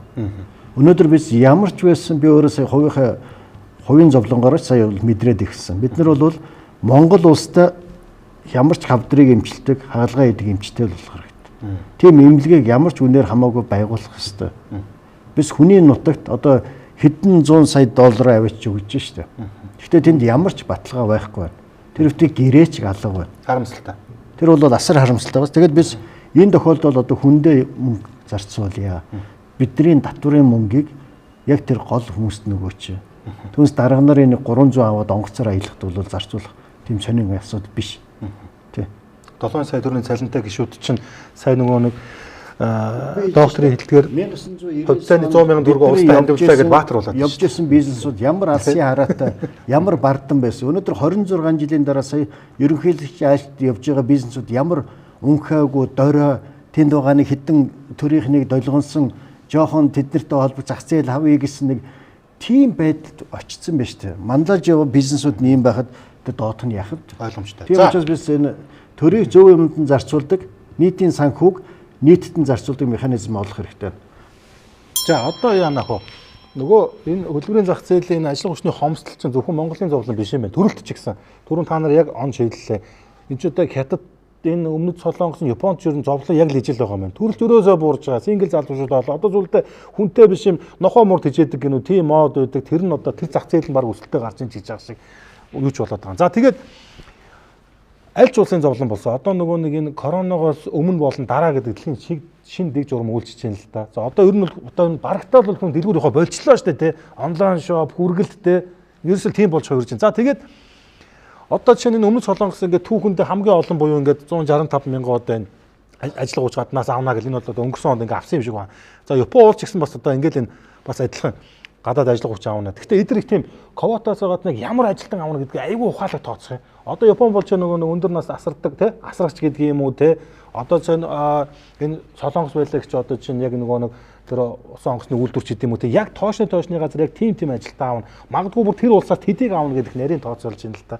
Манай болохоор яг тэгэл нэг ажиллах хэрэгтэй гэдэг боловч хамгийн эрүүл чирэг улсуудыг л авч штэ. Авч тий. Хамгийн эрүүл чирэг сарвал нэг 20-оос 30 насны. Бид ч ухаантай л шүү дээ. Тэ хамгийн юу ч хийж чадах. Тэр зах зээл дээр одоо жишээлбэл тэр нөө Японы тэр ажилтаа авч байгаа гэдэг нөгөө настачуудыг асрах гэдэг. Одоо асрах одоо тэрнийг нь японочууд нь бол хийхгүй гадны ажилчид хийдэг. Одоо Солонгос ч гэхэд л одоо бүр нөгөө хүнд юуны үйлдвэр байна шүү дээ. Одоо нэг нөгөөлөхөд маш хортой. Одоо тэнд ажилласнараа одоо тэр за Монгол юм уу ямар нэгэн хүн одоо эд эрхтнэрээ одоо эрүүл мэндээр хохирдог тийм салбар руу хүн авч шít. Гэтэл тэнд нь яагаад хүмүүс очиж ажиллаад байна вэ гэхээр гадаадын бүх орнууд бас очиж л байгаа л. Гэхдээ монголчууд өнөөдөр энэ ч ингээд сайхан эмч те бүр хуйлж бүр тэр байтугай бас энэ сум орон нутгийн бас засаг дарга нар хүртэл тэнд очиж 3 сар очиж тэр хараад ишлэг хийгээд одоо хийдэг нь яаж байгаа гэхээр Монголдо өгдгүү цалингийн бүр одоо нэг вонч дутахгүйгээр яг хийсэн юугаар нь одоо ажлыг нь хөлсөөр нь ингэж өгж байгаа болохоор ч хүн энд очиж ажиллаад байгаа байхгүй. Тэр шиг одоо бол монголчуудаа тийшээ гаргахаасаа илүү гадаадаасаа орохоос илүү Монголда энэ хүмүүсээ үлдэх хэрэгтэй. Та тэр ингэж ярихаар нөгөө өөхсөн үнтэйгээ өглөө уцаад заргалдаг гэдэг шиг хэл амд орно. Яагаад гэж одоо сая юм жишээ байна л да. Жишээ нь өмнөд Солонгост одоо ингээд манай охид эмэгтэйчүүдийн буудалдах ажилт юм байна. Тэр нь тэгээд нөгөө нэг маш тийм хурц одоо тийм хортой тийм химийн одоо бодисуудаар тэр өрөө сав одоо тэр суулгуу хийдэг учраас амьдлын замын өвчин одоо өвтдөг юм байна. За одоо ИСА гэдэг нэг айл энэ тэр нүүлээдэг ажилчин бас нөгөө харахад ингээл нэг айхтар техникээр буулгаад байгаа мөртлөө ер нь бол бас нэг нуруу нуусны бас нэг хожимтэй бас настай болохтой бас нэг өвчтөй болох магадлал өндөртэй л байдаг. Тэгээд болдог гэж ярьдаг юм байна. Тэгээд үгүй би одоо жоохон хэл амд орохоор юм яач юу яадаг юм уу шүү дээ. Одоо яг хөө зүгээр хүнийг одоо явуулахгүй гэх одоо арга байхгүй тий. Тэгэхээр бид нар одоо өөрсдөө л ажил олгож болох хэрэгтэй. Өөрсдөө л Монголдо ахиу цалин өгдөг болох хэрэгтэй. Тэгжиж хүмүүс явах байна. Тэрнээс бол Сони статистик хуваалцсан. Одоо энэ Global Talent Competitiveness гэдэг дэлхийд даяар гардаг судалгаа.Аагч нь хөдөлмөрийн зах зээл дээр ажилладаг болохоор иймнүүдийг байн харж явдаг тий. За ингээ орнуудыг ирэмбэлж байгаа. Боловсрлоор 134 орноос манайх 110-т байгаа юм. Ажиллах хүчинд оруулдаг хөрөнгө оруулалт хөгжүүлэлтээр 134 орноос 88-т байгаа юм. Тийм ээ. За мэрэгжил нөө мөсөд гэж ярьдаг тий. Мэргэжлийн ур чадвар хөгжүүлэх 134 орноос 100-д жагсаж байна. Тэ? За, энэ маш сонирхолтой статистик. Дээд боловсролын хөдөлмөрийн зах зээлтэй уялдаатай байдлыг хэмжиж байгаа. Өөрөөр хэлбэл дээд сургуульд төгссөн хүмүүс хөдөлмөрийн зах зээлд хэр хамаатай вэ гэхэд 134 орноос 110-т. Тэ? За, хамгийн сүүлийн жишээ гадаад руу хүмүүс яваад байна гэж шүү дээ. Энийг brain retention буюу чадварлаг ажилтнаа дотоодон хадгалах статистик байгаа. Энэ нь шүү дээ. 134 орноос 122-т. За энэ бүгд чухал үзүүлэлт. Дандаа ингээд хамгийн доовор бид нар жагсаж байгаа биз. Тэгэхээр бид нар ерөөсөө хүндээ хөрөнгө оруулдаг. Монголд хамгийн үнэгүй капитал бол хүн болчиход байна шүү дээ. Гэтэл бүх эдийн засагт бүх улс оронд хамгийн үнэтэй зүйл нь тэр тухайн орны иргэн, тухайн орны тэр ажиллах хөдөлмөрлөх одоо зах зээл энэ хөдөлмөрийг хийж байгаа яг тэр биетүүд нь биш. Тэгэхээр бид нар хөдөлмөрийн зах зээлдээ хөрөнгө оруулна гэдэг чинь хүндэл хөрөнгө оруулж байгаа тийм. За цалингийн өсгөх нь зүгээр нэг хиймлэр цалингийн өсгөчлөөр эн чинь болохгүй шүү дээ. Нөгөө хүн чинь ур чадваргүй шүү дээ. Ирээд ажлыг чи хийхгүй шүү дээ. Тийм. Харин хэний ч ур чадвар хаач хөгжихгүй байгаа болохоор тэгэхээр ингээд нөгөө эц төгсгөлгүй ингээл яриагаа ингээл дахин давтал байхгүй. Өдөрлөгтний түүх бол иргэнэ хөдөлмөрлөж сургахал түүх байсан шүү дээ. Энэ сүүлийн 4000 жилээр харахад тэн шашин ашигласан, хүч ашигласан, мүлжлэг ашигласан. Одоо сүүлийн 100 жил бол энэ чинь арай өөртөө өөр маягаар хөдөлмөрийн зах зээлийг. Гэхдээ хүндрэлтний түүх бол ерөөсөө хүний хөдөлмөрлөж сургахал түүх байсан.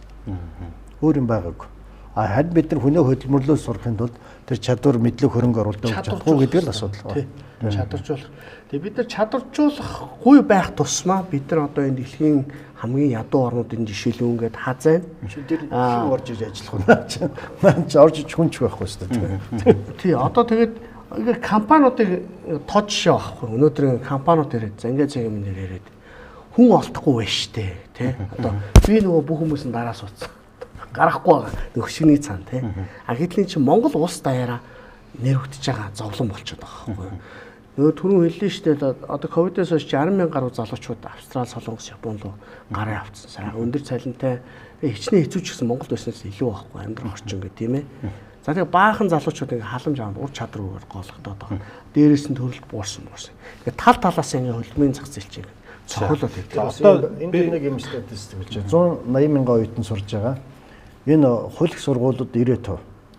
Тэнд төгссөн хүн болгон жилд 20-30 мянган. Хоёул одоо маргааш хүүхдүүд үтгэх үед байгууллагын нэр хүн тэр хөдөлмөрийн зах зээл тэнцэхгүй байгаа байхгүй. А дээр нь манай 200 мянган компани бүртгэлтэй заяа. 60 мянган компани ажиллаж байгаа. 140 мянган иргэн өөрийгөө захиралгаа бодоо явцсан. Тамга тэмдэгтэй ажлын байр гаргадаггүй, хөрөнгө оруулалт хийдэггүй, менежмент хийдэггүй нэг 140 мянган хүнтэй. Эн чинь бас л манай хөдөлмөрийн зах зээл дээр итгэхгүй хэсгийн нэг л багхгүй. За тойрон би хариултыг сонслоо. Одоо тойр надад хариулаад хоёулаа. Юу гэхээр за одоо ер нь яг тур засыг харах юм бол ерөөсөө нөгөө ухын доотхыг харж одоо тий үнэг турж өгнө гэдэг шиг юм болж байна да. За боли угаасаа энэ одоо тэр нийгэм хамгааллын сайд, сангийн сайд за одоо энэ том дарга нар ч бол ингээл нэг л юм яриа л одоо энэ Монголд ажиллах хүн үлдэхгүй юм байна. Цалин олж, төрөлт буурлаа гэл нэг л тийм символтой бэлгэлсэн систем тийм байр суурь илэрхийлж байна. Одоо тэгвэл та дөрвөлээ энэ бас нэг хүний гар дээр 5 цаас тавьдаг ажил олгогчтой. Тойрын хувьд одоо тэгвэл тойрын зүгээс нь яг ямар одоо тэгвэл санал санаачлага байгаа юм. Та хэд одоо жишээ нь за мэдээж үнэхээр цаашаа өсөж дэвжиж гэж байгаа одоо ажилтныг бол танаа сургаад ингээ өөрөмшүүлээд явдаг багтай. Зарим шууд дөрвөлсөн бохшиг одоо ерөөсөө яаж хичээгээд одоо нөгөө сэтгэл байхгүй тэ чадвар байхгүй байдаг баг. Зүгээр ажил олгогчид юу нь яах ёстой. Би яг ингэж ярьж ин гэхэлэр сая өнгөрдөг сонгуулиар энэ үйлдвэрчний хэвлэлээс гараагаа эхэлж ирсэн нэр бүх хүмүүс улсын хурлын гишүүн болсон. Дандаа багш нарын эрхийг хамгаалдаг л гэж байгаа нэ эмчнэрийн эрхийг хамгаалдаг л гэж байгаа. Тэр нэг та нар хараа үзлээ нэг багш нарын юугаар ингээд нэг нэрээр одоо улсын хурлын гишүүн босныг эмхтэй хэлжсэн биз. Надаар оролдож байгаа шоронд шорон болгоцсон хүмүүс биш шүү гэдэг энэ чинь бүр амар юм ярьж илээ шүү дээ тий. Тэгэхээр одоо ажил олгогчид та нар тэгвэл яг ямар хариуцлага яг юуг та нар өөр төр авах юм. Би сонсоо зүгээр. Яг би одоо энэ төр засагт бол итгэл алдсан шүү дээ. Одоо эдгээр ингээд мэдгүй ойрын 5 жил юм 10 жилдээ өөрчлөгдөхгүй байна. Тэгэхээр ганц юм хүсмээр байгаа нь гай болохоор зай болоод өгөөч. Татвараа болго. Одоо хувь хүний орлогын албан татвар 10% гэж байгаа бол ядаж 5% болго. Тэгэх юм бол ажил олгогчоос 5% нэмэгдээд ажилтнанд 5% нэмэгдэж байгаа. Тэгэхээр нийлбэр дүнгээрээ сард тэр хүний цалингийн 10%-ыг бид нөгөө хүндээ өгч болж байна. Тэгээ бид одоо ингээд мөрөөрөө. Хоёрт нь одоо энэ хяналт шалгалт те тэрс ма татварын хяналт шалгалт гэж амар болсон шүү дээ. Юу юугаа орж шалгаал огт одоо үйл ажиллагаа явуулаагүй компани дээр хүртэл тайлан ирүүлсэнгүү гэж сая 500 мянгаар торгосон тохиолдол байж байгаа байхгүй. Тухайн жилдээ үйл ажиллагаа явуулаагүй орлого олоогүй компани тайланг татварын алба авч яах гэж байгаа. Тэ. Тэгээд тэрийг ирүүлсэнгүүгээ торгочдөг. Гуравт нь гэвэл зөвшөөрлийн асуудал байгаа. Хүн тэгээд ямар нэг юм хийн одоо гаднаас ядчил нэг хүүхдээ нэг хідэн витамин зүгэндээ гэл аваад ороод ирэхэд гайл дээр хураага авч байгаа байхгүй. Яаж байгаа юм гэхээр наа чин Монголд туршигдаагүй бүртгэдэггүй витамин байна, им байна гэдэг. Нөгөөдгийг нь одоо Англид үйлдвэрсэн, Швейцарид үйлдвэрсэн, Германд үйлдвэрсэн тим им аваад ороод ирэхэд хураагаад авч байгаа. Тэгээд нэг ховдоо нэг хоолны газар гэдэг юм уу жижигхэн дэлгүүр эрхлэхээр тэгэл нэг дарга орж ирэл зөвшөөрлөө бичгээ цаасаа гэдэг. Тэгэхээр билж нэг татвараа буурал хоёрд нь одоо энэ тусгай зөвшөөрлөө багсаг. Тэгээ хүмүүстэй жоохон ч гэсэн эрхчлөө олгоо. Тэгээд одоо тэр үлдэж байгаа мөнгө төгрөгөө одоо өөрсдөө юундаа зарцуулна одоо хайхаас өөр арга байхгүй. Монгол улсын төсөвчин жил ирэх тусам харьцангуй дандаа л өсөлттэй байгаа шүү дээ. Хэдэн их найдаар нь левж байна. Түрүүн бас бид нар хоорондоо ярьжлээсэн. Энэ одоо төсвийнхөө орлогыг бол мэдээж одоо ингээл нүүрсээр бүрдүүлээлээ шүү дээ. Тэгэл нөгөө нүүрс нь унахлаар ингээл одоо юу яагаал те дахин одоо юу яах гал. Тэгэн гутаа одоо яг энэ ажилчтай байна шүү дээ те. Түрүү энэ ч хэлжсэн. Одоо яг нөгөө төрийн албаа хаагч одоо нөгөө түүхийн ажилч 3 сая 500, автобусны жолооч 3 сая 500. 5 сая авдаг гэдэг Нямбатар өөр яриллаа шүү дээ. Мөнгө шалгуулаад болж шүү дээ. Болж байна. Тэрний шиг яг нийгэмд одоо бидний одоо эрүүл мэндийг үздэг эмч. Дээрэс нь одоо тэр нөгөө багш нар байна шүү дээ. Одоо бидний үр хөвгтүүд бид нар багш нарт дааддаг шүү дээ. Хүн болох багасаа хүлэг болох унагнаасаа гэдэг тийм үү. Багшийн хүмүүжлэр бидний хөвгтүүд өнгөж. Яг иймэрхүү хүмүүсийн цалин бас адилхан нэмэх ёстой. Тэгвэл одоо нөгөө сангийн яам Монгол улсын засгийн газар үгүй энэ их цалингийн чинь нэмэх бид нар тийм төсөвч хаана байгаа юм бэ гэж асууна. Тэгвэл тэгж их олсон их найдаар бити энэ тэнд очиж ингээд болсон болоогоо соёлын төв ширэнгөө хой бариад яваад байл та. Хүмүүстээ хөрөнгө оруулалтаа хийлтэй. Тэр олон төсвийг яг энэ одоо ингээд төрийн албаа хаагч нар энэ төр тус цалингийн нэм. Тэрнийгээ дагаад дээрээс нь нөгөө нэг одоо хөдөлмөрийн доотлолсны хэмжээ чинь 700 хэд болсон шүү дээ. Би энийг бол бүр ингээд сая болгоод ахаад бүр цаашлаад ингээд нэмэх юм бол тий 702. Ингийн бол бас нөгөө хүн болгоч бас нэг ажилтаа орлоготой болно. Тэрнийгээ дагаад ч гэсэн хувийн хвшлүүдийн бас цалин бас л өсгөл баг л да. Тий ерөөсөө ингэж шийдвэл бас би бол боломжтой болов гэж бодож байна. Доктор нэг юм сайн ярьж байна те. Би нэг бүр асууя гэж хэл захтнаадсэн. Яг мартах чинь. Нямбатар оны өмнө автобусны жолоочууд нь түүх ажлын цалин $1000 хүрнэ гэсэн. Энэ нь одоо миний ойлгож бол 3.5 сая төгрөг. Сайд Нямбатар нэг өнгөрсөн 7 хоногт нэг хэвлэлийнхэнтэй уулзахдаа энэ автобусны жолооч нар одоо ингээд бэлэн мөнгө ингээд ерөөсө шомбодоод ингээд яваад дэмбэдэд байна. Бараг тэ 5 сая төгрөг өдөр болтой юу энэ цалин бараг 5 сая шүү. Тэгээ нэмээд ингээд их мөнгө аваад байна гэд. Тэгээ нэмсэн шалтгаанаа тухайн үед ингэж ярьсан. Автобусны жолооч бол маш хүнд ажил мэргэжилтэй. Баян хүнд хараалал зөвхүүлж идэг. Түүхээ ажиллажсэн дандаа хүний хог новштой ингээд зурлж идэг гэсэн те. Тэгэхээр би одоо яг гол асуух байгаа point нь энэ ингээд зүгээр төрөөс гэдэг юм уу ингээд нэг 2 3 хан одоо мэргэжлэгч юм уу салбарыг онлоод цалингийн ингээд огцон нэмж байгаа нь хувийн хэмжлээ мань хэдэд одоо мань мэтэд дундас давхрын зүр нь ямар сөрөг нөлөө авчрах вэ? Ингээд одоо та дөрөв шиг одоо яг энэ хувийн аж ахуйн нэгжүүд тэр $1000 төгрөг уралдааныг зарлах юм уу? Санаа барьс ажил хөрөхгүй бол яах юм?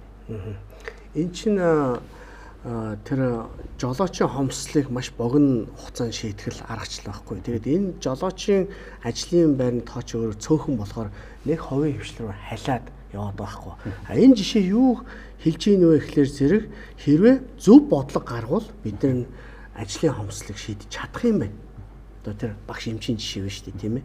Яг энэ шиг маш микро төвшөнд онлоод ингээд бодлого боловсруулвал энэ хөдөлмөрийн зах зээл чи шийдэж болох юм байна. Ингээд энэ юугаараа үзүүлчихлээ шүү дээ. Одоо баахан хүмүүс чинь бүгд автобусын жолооч болъё гээл сард 3 сая авах юм байна. Тэгвэл багш эмчлийн цалин хязгаар тэгвэл $1500 ядаж доллар болох юм уу? Төрөл мэт шүү дээ. Наран баяр сайд ингэсэн шүү дээ. Та нар харсан уу? Нэг сургуулийн очиод уулзаад ордон дотор уулзаад 10 жилийн багшийн дундаж өдрийн цалин 60,000 байдаг юм байна. Энийг одоо ингээд ядаж ингээд нэг 100,000 120,000 болгож болох уу гэсэн чинь нэмийгээд үзье. Дааж энэ улс орны инфляц одоо яах дийлэхгүй шүү дээ. Энэ чинь заавал их хурлаар шийднэ гэж байгаа байхгүй. Тэгээ аашаа энэ түүхэн ажилд автобусны жолооч хоёр чинь ингээд тэнгэрт итгэгдсэн ертөнцийн эзний ах トゥ ус юм уу? Юу яагаад ингэж ялгаж байгаа? Одоо тэр түүх автобусны жолоочны хэдэн их ажлын байр вэ? Тэрийг мэдэх хэрэгтэй. 1000 1500 юу те. Багш эмчийн цалин яг адилхан ирчээрээ тэгвэл багш эмчийн цалинг нэмчихье гэж ярихлаар чинь 120,000 хүний асуудал болж байгаа байхгүй. Тэгээ 120,000 цалин одоо тэгж 50-60% нэмнэ гэдэг чинь угаасаа төсвийн 250,000 төрийн албан агчийн 30% цомгтгоос хайцсан. Тэгвэл энэ мөнгө чинь гаргаж иж болох юм шүү. Тэгэхээр иргэд нөгөө зөв зарцуулалт руу орж байгаа байхгүй. Төрийн үндсэн 3 үүрэг байна. Нэгдүгээрт боловсрал. Яа тэгвэл энэ ашигын төлөө салбар багт хэцүү. Боловсрал. Хоёрд нь эрүүл мэнд. Энийг бас мөнгөөр хүнлээд авах хэцүү. Гуравт нь батлан хамгаалах. Тэгэхээр төрд мөнгө байдаг юм бол хамгийн эхлээд энэ 3 салбартаа л хөрөнгө оруулах хэрэгтэй. За тэр хувьдаа уурхаатай байх, тий? Хувьдаа нэг зам тавьдаг компанитай байх, хувьдаа нэг байцаагчтай байх одоо юу гэдгийг төрийн нэг хяналтын алба шүү дээ. Эн чинь 2 юм уу 3 дахь чухал зүйл байхгүй юу? Тэгэхээр манай улсад бол хангалттай хэмжээний мөнгө байгаа. 10 жилийнхаа багшийн цалин $1,000, их сургуулийнхаа багшийн цалин $2,000. За түүнээс дээш болгож байгаа. Тэгэх юм бол бид нар 10 жилийн дараа шижгэнсэн тийм шинэ үе гарч байгаа байхгүй юу? Ер нь ядуурлын тойргоос гарах хамгийн болцоотой арга бол боловсрал. Дээр нэмэт хамгийн өндөр өгөөжтэй хөрөнгө оруулалт бол боловсрал байна. Дээр нэмэт эрүүл мэнд. Эрүүл боловсралтай Монгол хүн байх юм бол энд ярьж байгаа нь ажиллах хүчин, тэ энд ярьж байгаа үйлдвэрлэл, энд ярьж байгаа хөгжил дэвшил, нөө сонгуульд идэвхтэй оролцдог, хариуцлагатай байдаг, хариуцлага нэгдэг энэ нийгэм чинь яг энэ дээр бүрдэж байгаа байхгүй. Тэрнээс бол төр бизнес хийдэг. Одоо бүх ашигтай уурхайг төр өөр дээр авч штт. Тэ? Төмрийн үйлдвэр байна, зэсний үйлдвэр байна, алтны үйлдвэр байна, нүүрсний үйлдвэр байна, төмөр зам байна, авт зам байна, нисэх байна. Ерөөсө бүх ашигтай амиг төр өөр дээр аваад авсан мөнгөөрөө богдуулыг нөхлөнө гэж балан яриад хиймэл дагуул хөөргөнө гэж хачин юм яриад тэ. Тэр хиймэл дагуултаа дагуулгуу Монголын үүрэн телефоны одоо операторууд нийт газар нутгийн 95% нь орцсон. Ороогүй 5% дээр нь Starlink гэдэг одоо хувийн компани сервисийг авч болж байна тийм. 1.5 тэрбум доллараар дэлхийн хамгийн анхны дархан цаацд уулаа нөхлөнө гэж байгаа бол хамгийн тэнэг байхгүй. Тэгэхээр энэ мөнгөө зүгээр л эмч, багш, батлан хамгаалах гуравтаа зарцуул. Үлдсэн дээр нь бид нар арга олно гэж. Төрийн албаагч 260,000-ыг үйлчлэгийн салбарт 160,000 байгаа. Цаана бол 80,000 дарга байгаа л да. Энийг бол 40,000-аар багасгах хэрэгтэй. Энэ ч саяхан 20,000 байсан шүү дээ. Ерөөсөө юм. Энийг 40,000-аар багасгах хэрэгтэй. Дээр нь бол энэ нам дагс одоо манай навгт нь 260,000, 300,000 ч юм уу. Арьс нам 100. Одоо энэ намын хатуун гишүүнчлэмийг байхгүй болох хэрэгтэй. Зүгээр тэр дэмжиж гэж байнаас. Энэ хатуун гишүүнчлэр дагаад дахиад 4-500,000 хоолны сав орж ирдэг байхгүй. Гэхдээ бид нар чинь төрийн 260, нам дагс нь 300,000, энэ 500-600,000 тижээх гэж энэ сая хүн ч үйлээ үзэж шүү дээ. Эдгээр зүгээр хай. Тэгээ одоо тэр нам замыг бүр хаяад. Тэгж чадах юм бол бид нар энэ чөлөө зах зээл рүү энэ 300,000 орж ирэх гэж байгаа байхгүй. Энэ орж ирж ажиллаа шүү дээ. Тэр жолоогоо барьна уу, төмсгөө тарина уу. Одоо бид малчин олдохгүй байгаа шүү дээ. Бид нар томроод байгаа болохоос хөдөөсөн саяын дээр гадаад болж байгаа процесс чинь тэр яриа л явж байгаа. Өндөр 330,000. Гэхдээ өнөөдөр 67 сая малд бол 330,000 хангалттай л байгаа байхгүй. Гэхдээ дахиад нэг ч малчин олж ирэхгүй гэдэг нь тэр зах зээл өөрөө ханцаана гэсэн. Тэгэхээр бол бид нар энэ төр дагсан, нам дагсан бэртгчингүүдийг бол одоо зайлуулах хэрэгтэй. Хамгийн наацхан татвараас өнөөдөр 1000 татварын байцаагчийг халж болно. Тэнд 1500 огт хэрэггүй. Гайлийн байцаагчаас 2000-аас 1000-ыг халж болно. Мэргэжлийн хяналт байсан хуучин 2000 байцаагчаас 1000-ыг халж болно. Доот нь ингээ 3000 байцаагч зөвхөн одоо техник технологийн биш нөөтийн системээр ихэд татварын байцаагч хэрэггүй болсон шүү дээ. Тэгээ ягаад технологи ашиглаж шинэ систем хийсэн баха тэнд илүү оронтой байлгаад байгаа.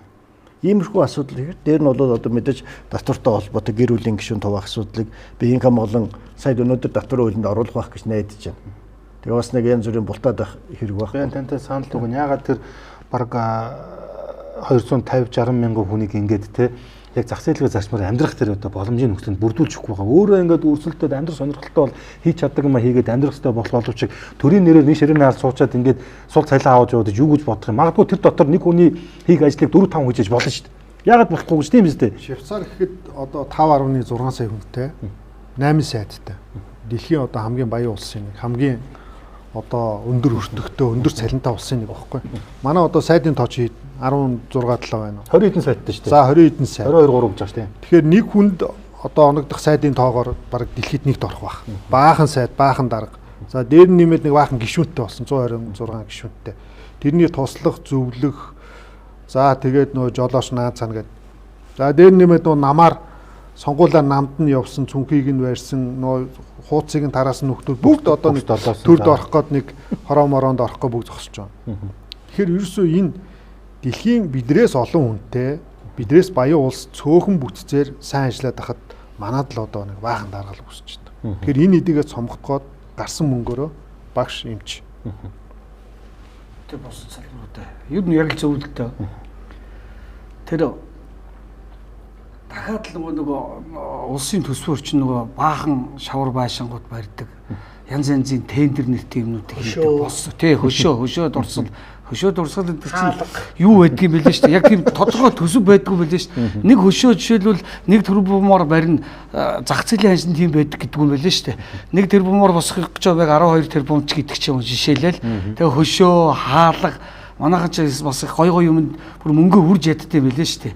Тийм юмнуудаа бүгднийг болоод лавгжуу докторийн хэлж байгаагаар тэр олон тэр босон болоогүй тэр төрийн албаны тэр хурган дарганаар тэр олон хүмүүсүүдийг ерөөсө бүгдийг халахыг халаад одоо тий цомгдох хэрэгтэй байхгүй. Үгүй одоо энэ хүнд хэлж штэ. Швейцар 8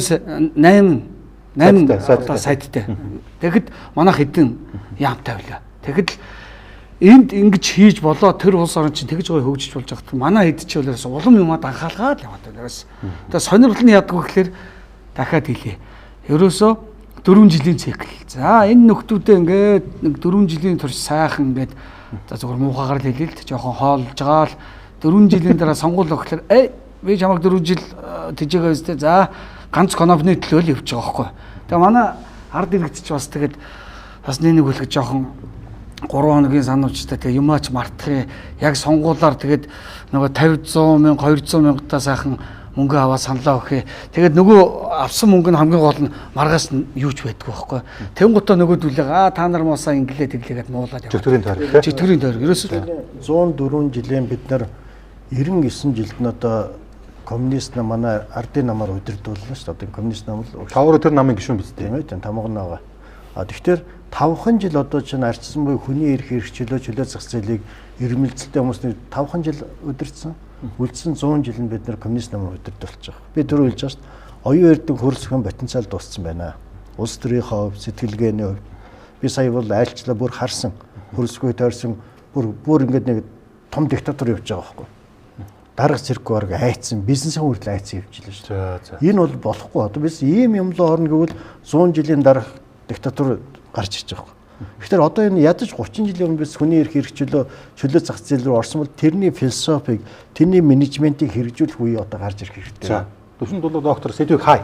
Одоо энэ өндөрлж байна. За. Саний ярианд шууд төсөл нийчих. За. Бидэрт ер нь ингээд энийгээ хийх нь зөв юм уу, тэрийгээ хийх нь буруу юм уу гэдэг ингээд толоогоо гашлагаад авах ямар ч болно хэрэггүй байхгүй. Эний чинь бүгдийг ингээд хөгжсөн улсад бүгдийг туршаад 30 40 жилийн өмнө шийдчихсэн. Бид нар ерөөсөө уучраа олохгүй бол тэр Норвег юм уу дайны загварыг л яг хуулаад Монголд хэрэгжүүлж болно. Хаалтанд хэлэхэд өнөөдөр үстэй тэр Давост байгаа тэр мундаг бас доктор судлаачид Монгол улсын хамгийн том эрсдэл бол хөдөлмөрийн зах зээл буюу хүний ур чадвараар тодорхойлцсон байна. Яг энтэй уялдуулаад бодлого гаргаж байгаа хүмүүс хувийн хвшлийн ч тэр бүгд энэ салбар руу анхаарах хэрэгтэй. Тэгээ эцэст хүндээ хөрөнгө оруулахгүй одоо түрүүн зөндөө хэллээ тий баахан хөшөөнд хөрөнгө оруулаад ширэн цэглэнд хөрөнгө оруулаад хөнгөө бол бид нар хайжчихгүй гэдгээл одоо нийт бүгд нар ард түмнэрэл зөвшөөрөх. Та ингэж хэллээ ажлах хүч байгаа гэхдээ ур чадвар гэдэг тусдаа. Ур чадваргүй тий ажлах хүч бол байгаа шүү. Байгаа тий. Дээрээс нэг юм нэмээд хэлэхэд Монголд асар их мөнгөтэй, асар их баян улс. Энэ мөнгөө бид нар зарцуулж чадахгүй, зөв зарцуулж бүр толгой хөрөхгүй шүү дээ. Яах вэ энэ мөнгөөр гээд. Тэгэхэд тэр загварыг хуулаад энд хэрэгжүүлчихэд л болно шүү дээ. Хоорондоо марах ерөөсөө хэрэггүй. За. Хилцүүлэг дууссан. Одоо би та нарт 1 минут өгөн. За яг минутаас хэлсэн ч болно. Гол нь өнөөдөр яг энэ 2 цагийн хугацаанд ярилцсан энэ одоо утгаа алдсан татвар шимтгэл болон энэ ажиллах хүчний хомсдлын талаар та нар яг нэг эцсийн нэг дүгнэлт гэх юм уу гарч хэллээ хэлээд өнөөдрийн хилцүүлгээ дуусгах нь илүү ажил хэрэгж болох уу гэж бодож байна. За тэгээд лавг зөв доктороос эхлэе. Тэх юм уу. За ингэ явуучих юм уу те. За тэг стандарт бос явъя гэсэн те. За. Хуульч Батхуу. За би одоо нэг зүйлийг л үндсэн хуулийн цэцгийн гишүүдэд хандж хэлмээр байна. Хүн өөрийнхөө өмч хөрөнгийг өмнө авсан үнээс нь бууруулж болохгүй гэдэг хуулийн хилцүүлгийг газ хийгээд өгөөч. Цаа чин гараашаа зарж чадахгүй, байраа зарж чадахгүй, үйлдвэрийнхээ барилгыг зарж чадахгүй өчнөө хүмүүс нааш ажгүй цааш ажгүй гатцсан байна. Тэгэд энэ сайд дарга гэдэг юм уу, томчуудаас айгаад одоо ингээд дуугаа суугаад ахаа болооч. Би гол нь нэг их хурл буруу хууль баталсан бол бид нар засдаг байх хэрэгтэй байхгүй сайжруулдаг байх хэрэгтэй зөв замд нь оруулаад цаашаа явдаг байх хэрэгтэй. Тэгэхээр энэ ажил дээр л одоо эрхэм цэцгийн гишүүдээ хурал хуваагаа хурдлуулаач л гэж үсв. За бизнес эрхлэгч Эрдэнэлд. За юу дээр түрүү нөгөө мэрэгжлийн ажилтан гэж яриадсан шүү дээ. Мэрэгжлийн ажилтан бол монголчууд бол ялангуяа компани захирлуудын толгойн өвчин байхгүй. Ерөөсө хоорондоо ингээл булаацлж яадаг. Одоо юу гэдэг жишээлбэл сайн гагнуурчин Монголд сайн цалин авч байна. 10 хэдэн сая, 20 хэдэн сая. Нөгөө нөхрийг яаж тогтоодгоо гэхэлэр нөгөө хоёр одоо бид дөрвөлээ компани захирал байлгах гэхэлэр цаагуур нөгөө хүндээ ийм санал өгж штэ. За чамайг 10 сая цалинжуулъя. Энд 12 саяар цалинжуулъя. Чамд нэг юу байр аваад өгье те. Нэг жип аваад өгье гэж одоо ингээд яаж штэ. Энэгээр би юу хэлэх гээд байгаа гэхээр Монгол залуучууд Монголдооч тэр гадааддаас тэр хаач Монгол залуучууд шиг тийм төсвөр төвчээртэй юмыг хурдан сурдаг тийм супер хүмүүсийг л би бол мэдэхгүй. Монголчууд бол үнэхээр супер. Яагаад гадагшаага гараад ирэхээр нөгөө цалингийн систем нөө. За энэ дээр би нэг юм тодорхой хэлэхэд түрүүн бол яг ингэж ярьсан шүү. 20-оос одоо нөгөө Z үеийнхэн нөгөө 2-3 хоног ажиллаад юу ч болоогүй юм шиг ажилласаа гардаг гэсэн шүү дээ. Тэр тухайн үед бол жишээлбэл манай компани нэг одоо салбар компани бол ерөнхийдөө тогтмол цалинтай байхад хүн бол тогтдгүй мэлээ. Одоо тэрнийг яаж өөрчилсөн гэхээр одоо 2-3 жил болж ил. Одоо манай компаниудын ихэнх нь одоо улан баяр та яг манай компанид яг хийснээрээ цалин авна. Тэгэхээр чи яадаг гэхээр хүмүүс ажил дээр очихдоо өглөө хуруугаа дараад орой явах цагаа харж харжгаад хуруугаа дарж явдггүй болсон юм байл. Яадаг гэхээр тухайн ажлыг хийж л чадвал шөнө оройгүй тэр ажлынхаа цагийг уртцгаад цалин хөлсөө хангамжаа илүү сайн авч ил чадах юм бол Монгол залуучууд за яг нэг өгөхөд манай ажиллаж байгаа их байгууллагуудад бас хомсдолд бас орох нь арай гайгүй. Ер нь тэгэхээр нөгөө бусад бизнес эрхлэгчтэйч тэр за дээрэс нь төрийн байгууллагуудыг Монгол залуучуудыг бас цалин хангамжийг нь бас хийснээр нь өгдөг байх хэрэгтэй. Тэр төрийн том дангаасан бүтцийг дахиад нэг танах хэрэгтэй. Тэгж хэлмээр байна. За эдийн засгийн ухааны доктор Дэвшин Тулга. За энэ хөдөлмөрийн зах зээлтэй холбоотой энэ бэрхшээл бол цалин, ур чадвар гэсэн хоёр юмнаас болж байгаа. Маш энгийн. Тэр сүүлийн 1-2 жилд Монголын толгой бүхий том компаниуд бол цалингаа 40-80% өсгөөд хүнийхээ асуудлуудаа шийдэж чадж байна. Тэгэхээр өнөөдөр Зангаа цэгийн мэнээр 20 мянган ширхэг ажлын байр байна. Хүн олдохгүй гэдэг. Тэгэхээр өндөр цалинтай ажлын байр байгаа байхгүй юу? Яагаад компаниуд мань авахгүй вэ гэхээр ур чадвар нь голгодоод байна. Тэгэхээр түрүүн ингээд хэлсэнчлэн энэ ур чадварын хөдөлмөрийн зах зээл гэдэг юмыг одоо энэ асуудал сериусны хандаж энэ салбар руу хөрөнгө оруулахгүй бол энэ салбар илгээрээ хэвтвэл эдийн засаг тэр чигээрээ нурна шүү. Тэгэхээр бид нар хэдийн шанаг нүүрсцээ өгөөд улсаараа аз жаргалтай хэдэн зуун жил амьдарч болно гэдэг энэ одоо юунаас салах хэрэгтэй. Эндүрлээсээ салах хэрэгтэй. Тэгээ Монголын хамгийн том капитал бол монгол хүн гэдгийг ойлгоод энэ хөдөлмөрийн зах зээл гэдэг зүйл рүү хөрөнгө мөнгө анхаарал хандуулахгүй бол бид нар хоцорлоод улам л хэцүү болно. Тэгэхээр цаг тухайд нь одоо шийдвэр авах нь зөв л гэж бодож байна. Бизнес ухааны доктор Лавгжов. Баярлалаа. Бис энэ хоёр айлчлал яриад байгаа шүү дээ. 1999 оны айлчлал сая өчигдрийн айлчлал. Яг гарахад бол би хэрвээ төр өдөржсэн бол онгоцноосоо буумааргүй санагдчих. Энэ 26 Чех улсад юу болов? Үүднөө Польш улсад юу болов? Монголд юу болов гэдэг. Тэгээд гадны дэд бүтээс тэр хүмүүстэй хандлага ер нь бүхэл ямыг харахад бол их ойлгомжтой байсан л да. Тэгэхээр гараанаас ихсэн 3 улсын нэг маань ингээд асар хойно хоцрогдсон байна. Жохон нэг шорооныхоо үнээр л явж байна.